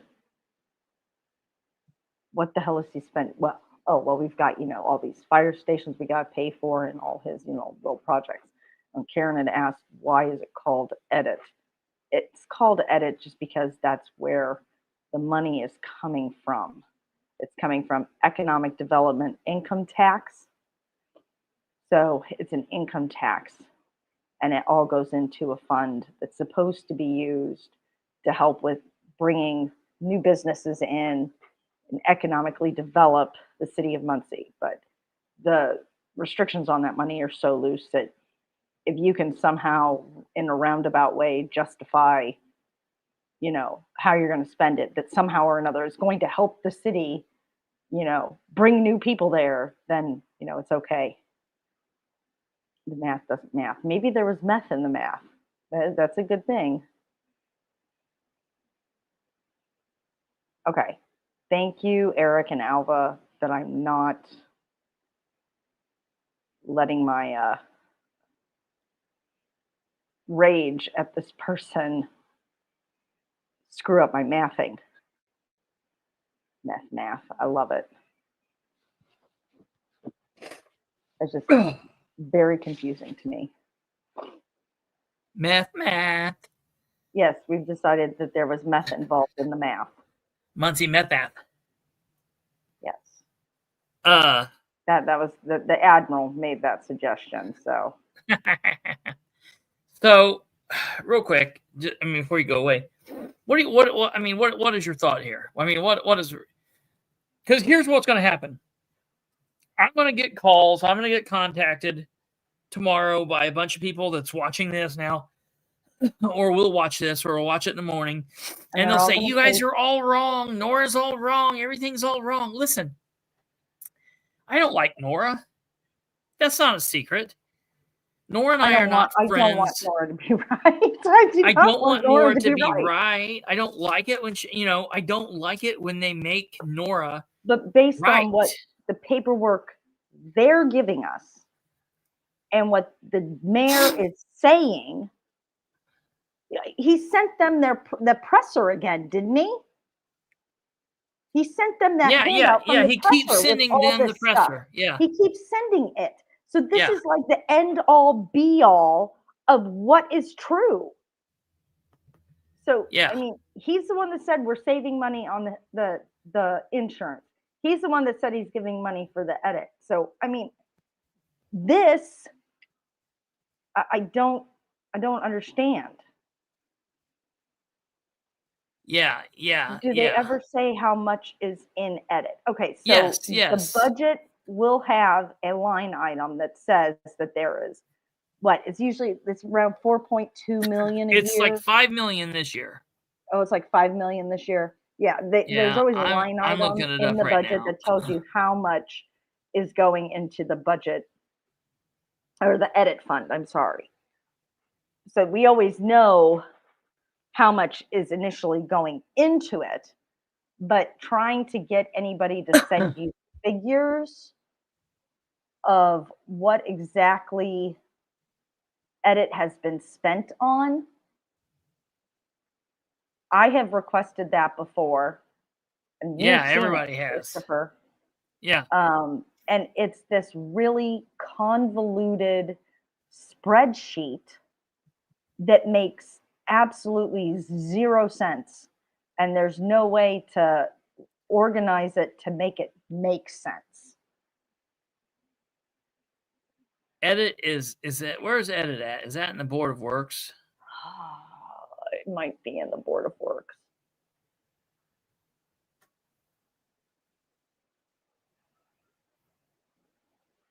I'm looking here. I'm off screen.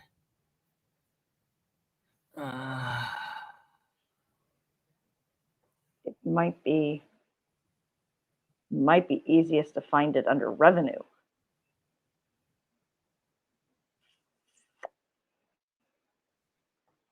Okay. Let's try to do that. Because it's an income tax, so it's revenue coming in. It all gets folded into that fund, which we were talking about while you were in the potty. Do you feel better, by the way? Yes. Okay. Yes. Okay. It's this year's edit.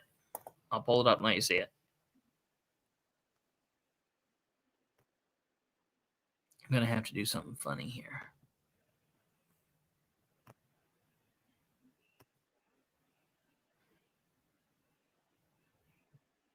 You could just tell us, where are you finding it at in the budget? Under revenue? It is.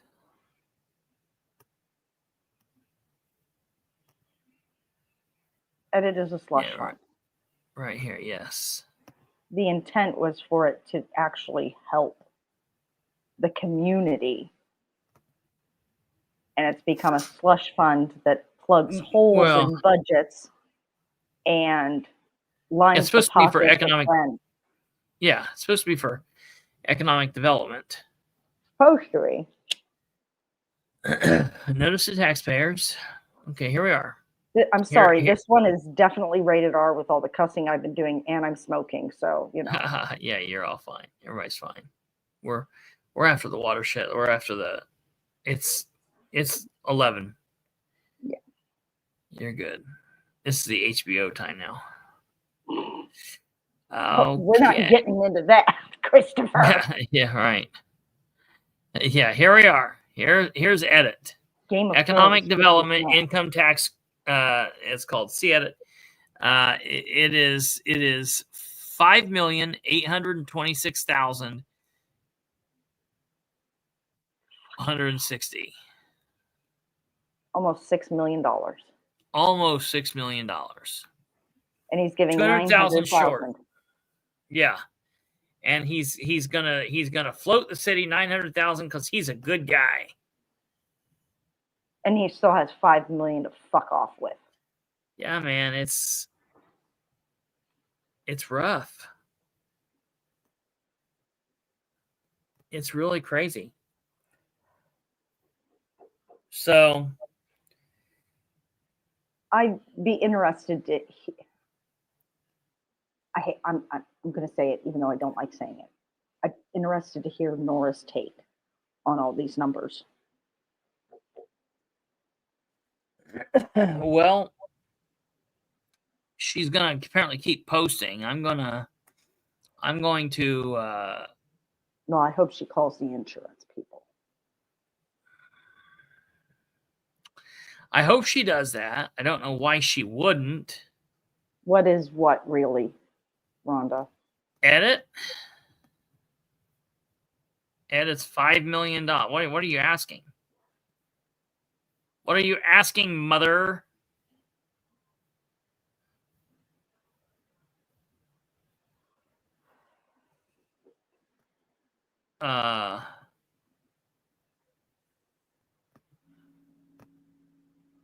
What's she asking? I'm off. Is she saying something? $5 million left. How much goes to a new fire station?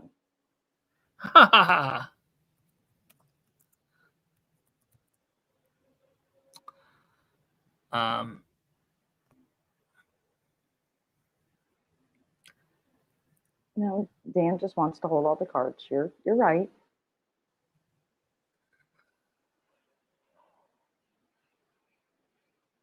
I just want to know, since someone my who mother says is he's here, a financial guru, do you think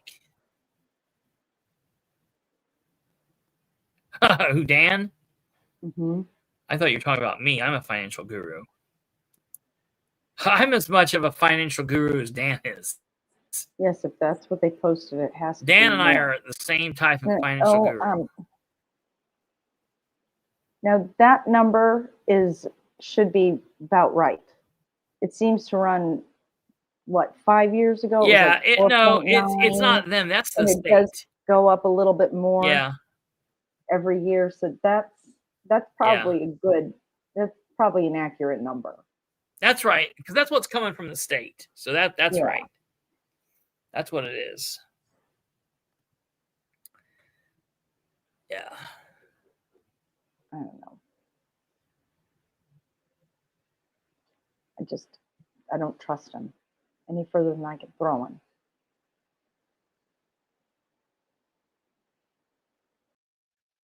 Yeah. Well, this is going to be really interesting. Now, I have I want to hear your thoughts on this before you go. Oh, you're still here. Well, if you are very blown away by what I'm getting ready to say, I do pop back up. So I'm going to write something down here really quickly. All right, I'm going to write down 1, 2, 3, 4, 5, 6, 7, 8, 9. 1 is Jeff Green. 2 is Nora Powell. 3 is Brandon Garrett. 4 is Sarah Gillian. 5 is Jerry Dishman. 6 is Harold Mason. 7, which is at large. 1 is Dale Basham.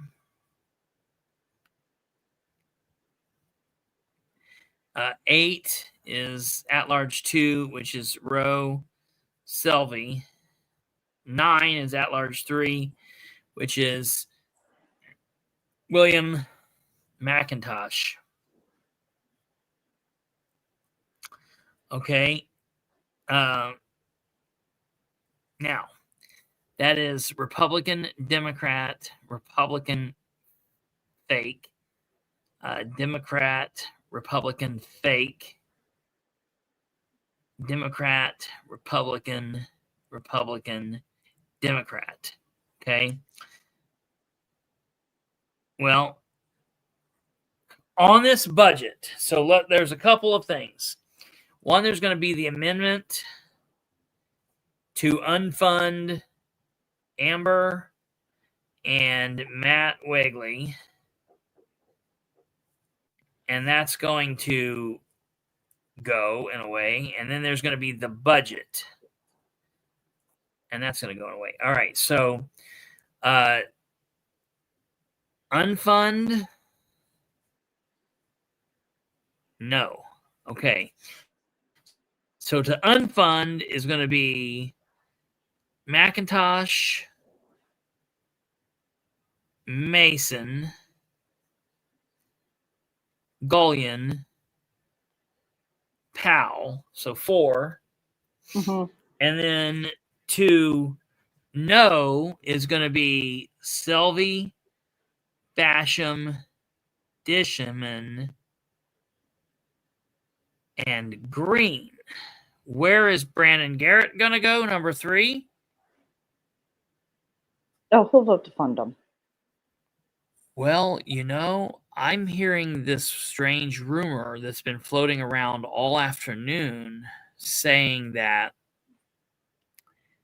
he has a vacation booked to Mexico and he's not going to be present at Monday, October 6th. Now, I've not been able to confirm that. And yet. if it's deadlocked, if it's a deadlock, it's no vote. It fails. So if it's 4-4, it fails. So 4-4, they will not unfund, but if it's 4-4, they will not pass a budget.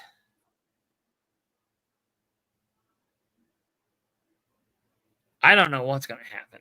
And listen, I almost didn't say it. I shouldn't have said it. I feel bad. I'm prefacing this with. Last year, didn't he miss a good number of the budget meetings because he was on vacation? And last year, the budget meetings were in October because it was down to the wire to get that thing through. Yep. So this is an annual thing for him. I don't know if it's 100% true or not. I got to find out. I'm hoping to find out. And if it's not true, then I will say it's not true. Here's my question. Why would the budget not pass? Well, if the Democrats don't like timing issues.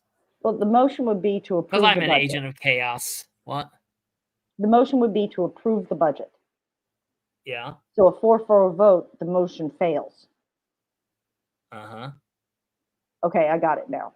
The brain was not braining. Yeah, it was not braining. Well, I am 50 now, so I'm allowed to.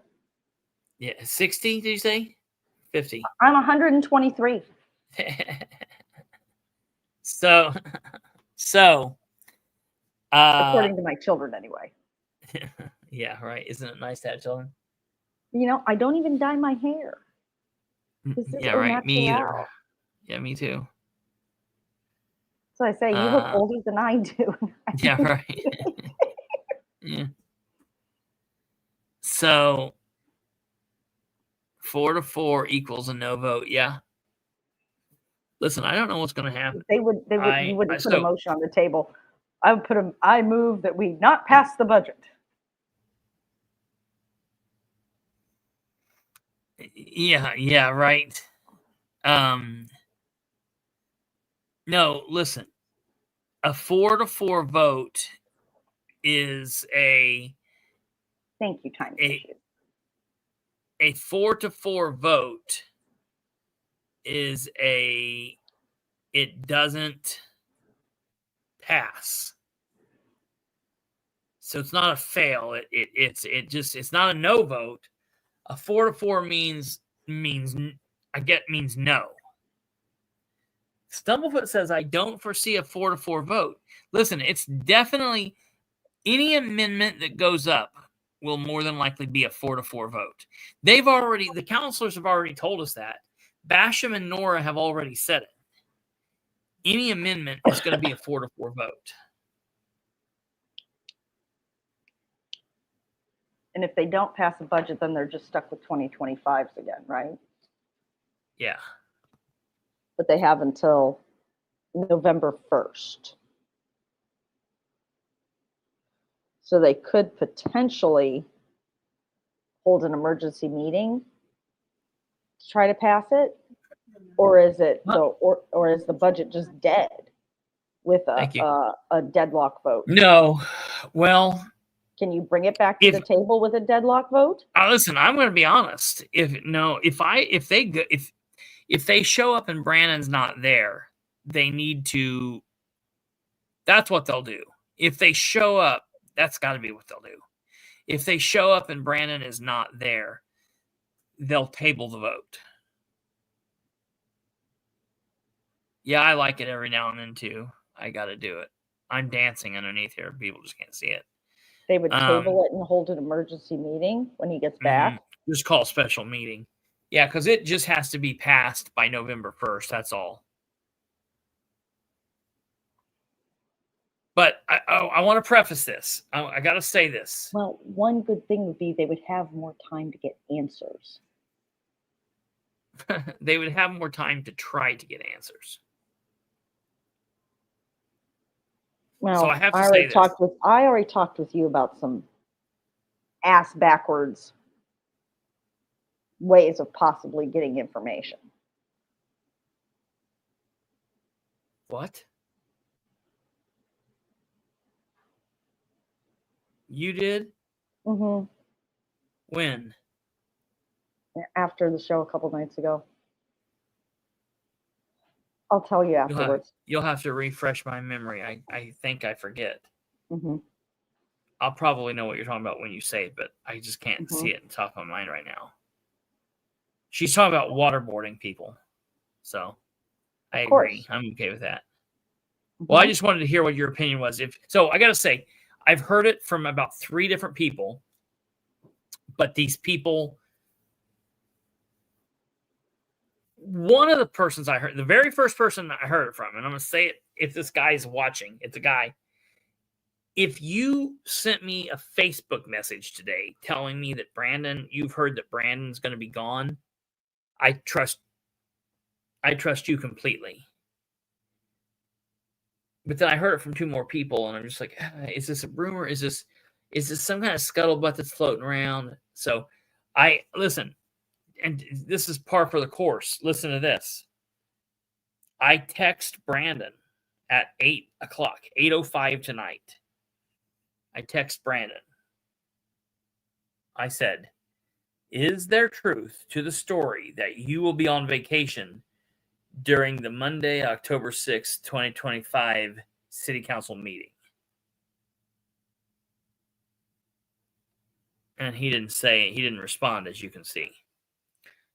So I've got a few more people. I'm gonna text council members tomorrow, send out a blanket email, find out. If he is not there, if he is gone during the October 6th meeting, even if they hold a special meeting, that's what I need to do, Alva. Just post it to social media, and then I will get an answer from his wife. You're right. I don't know why I didn't think of that.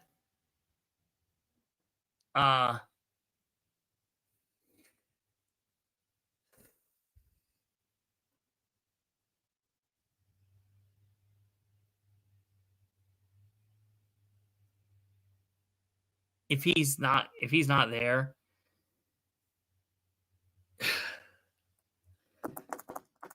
that would be crazy. Totally crazy. Speaking of stupid Bilbrey, this weekend, I'm going to work on getting the merch line up for everybody. And because I had some people, I had some really interesting people message me, say they were interested in merch. I was like, really? You would wear a shirt that says stupid Bilbrey? Oh, yes. I see it. Yeah. I see that, Kate. I know what you're talking about. I am going to do that.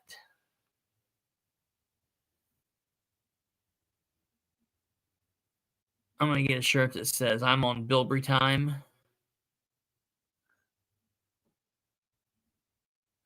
Bilbrey time's the right time. Ain't no time like the Bilbrey time.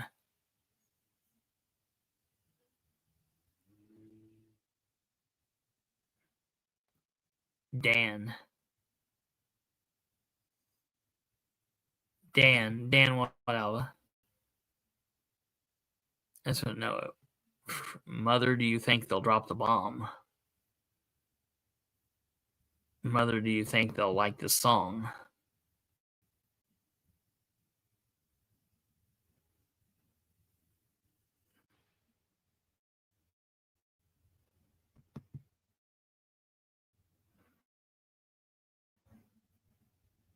What do you think? Bry?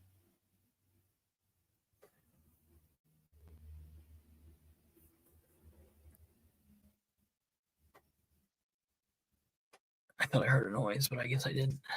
All right. Anyways, Dan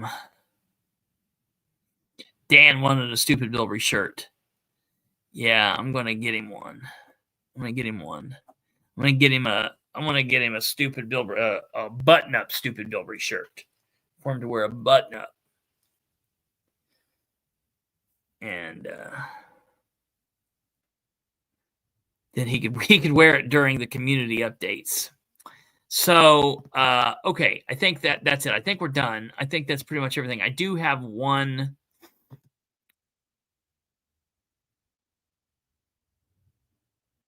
bit of,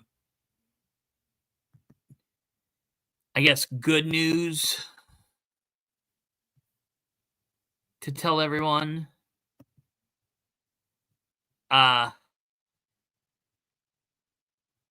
It's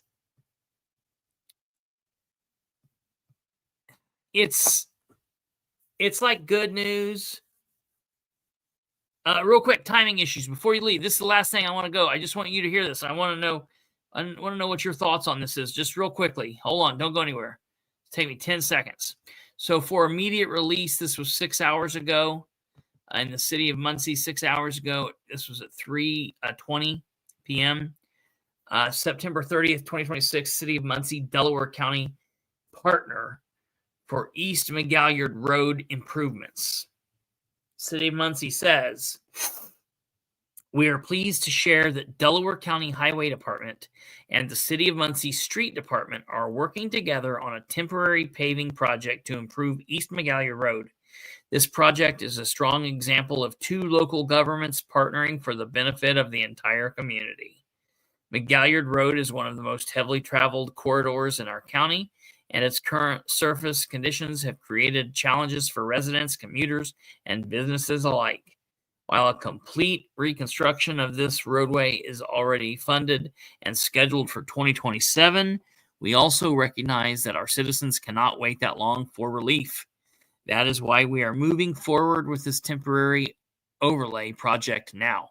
The work will begin with milling down the roughest sections, followed by patching where needed, and then applying a new overlaying surface. Construction will take place in sections to keep traffic moving as best as possible, with closures only where absolutely necessary.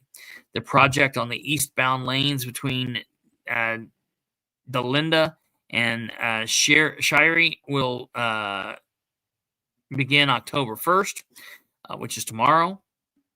It's like an hour from now. The portion will only affect the right-hand lane as the shade from the woods in the area causes accelerated deterioration.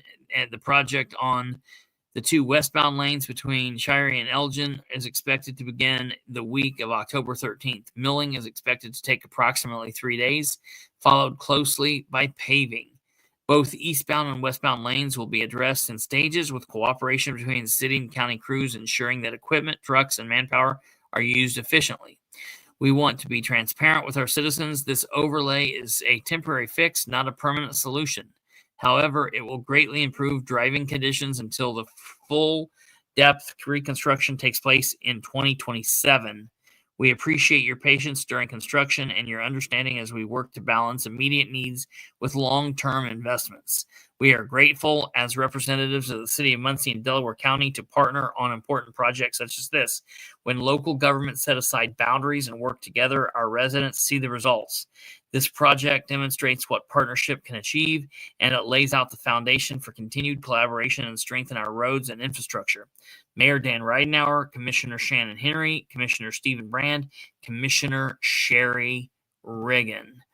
And then there is this meeting that looks like it's taking place in the mayor's conference room between the mayor and a couple commissioners, or a commissioner and Adam and maybe some other idiots.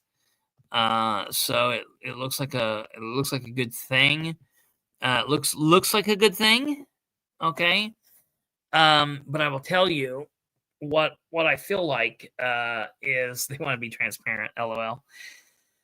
I feel like this is like something they're doing because there's a lot of chaos going on right now. There's a lot of people mad about what's going on in the county with the projects that aren't happening, with like I don't know. There's a lot of stuff going on, and it just seems like this is something they're like, yeah, let's get together and make a 3-month fix.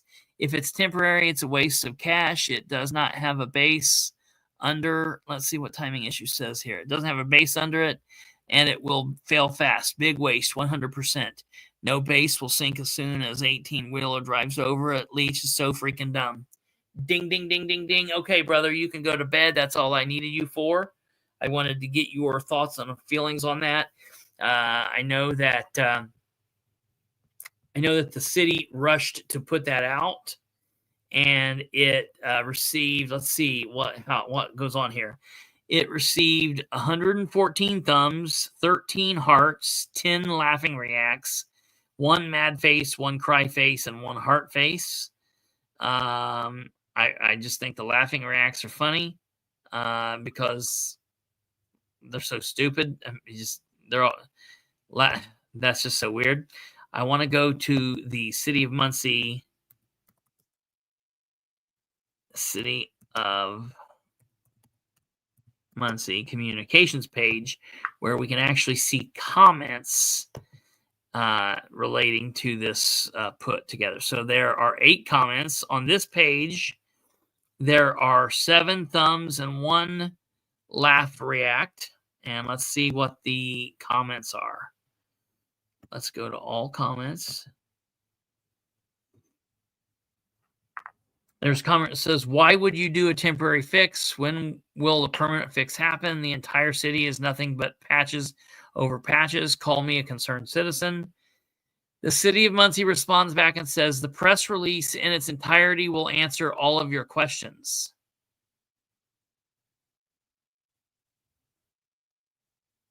What?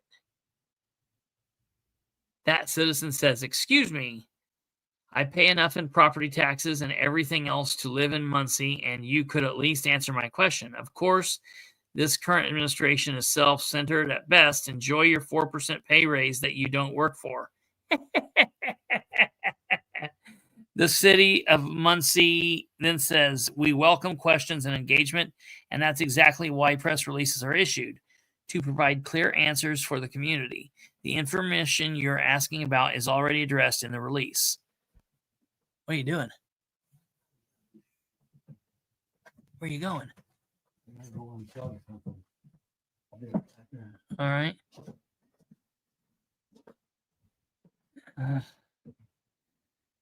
We promise it's not about being self-centered.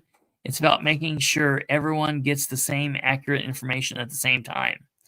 Mitch Isaacs says, third paragraph, second sentence. Isn't Mitch too busy being married? Why are you commenting? Sorry, Mr. Isaacs, no need for you to defend Miss Green's unnecessary attitude. I've been able to read much longer than you have. Take care. Let's see. Chris Orto says, unhappy people have unhappy attitudes. They project their insecurities on others. It's not your fault they aren't happy with their life or that they need to drag others because they aren't happy with their affairs. They waited years to do this because they didn't care, simply as that.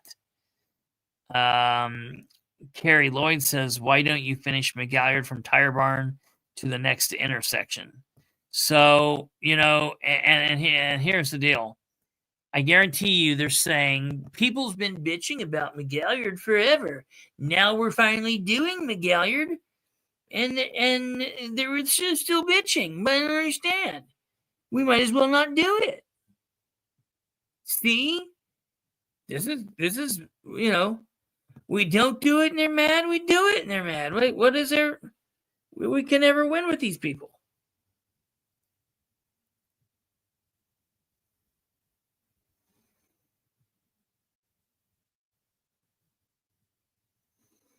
Yeah, shower pics, don't forget. Good night. Ah, good. Muncie seems to lean hard into announcing a road repair in order to distract voters.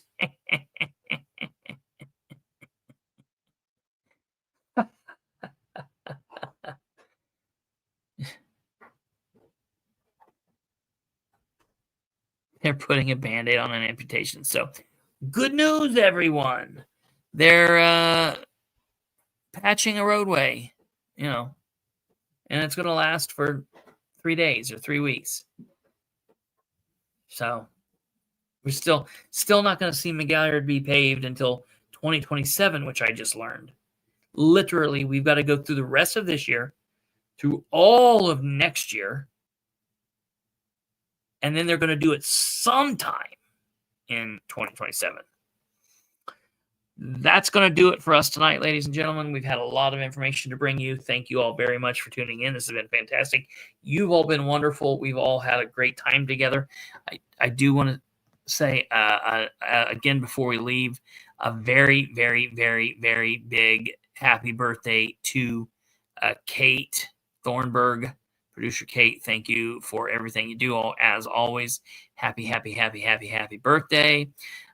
You are free to give us your thumbs to provide her all a good time with your thumbs. That would be fantastic. That sounded weird. I just meant give us your likes, like our show. I'm going to hang up before it gets weird. You guys take care. Have a great evening. God bless each and every one of you. Have a wonderful tomorrow. And we will see you from back in the studio tomorrow for episode 535. And I'm sure we'll have some more great information for you then. Take care. God bless. Good night. And goodbye.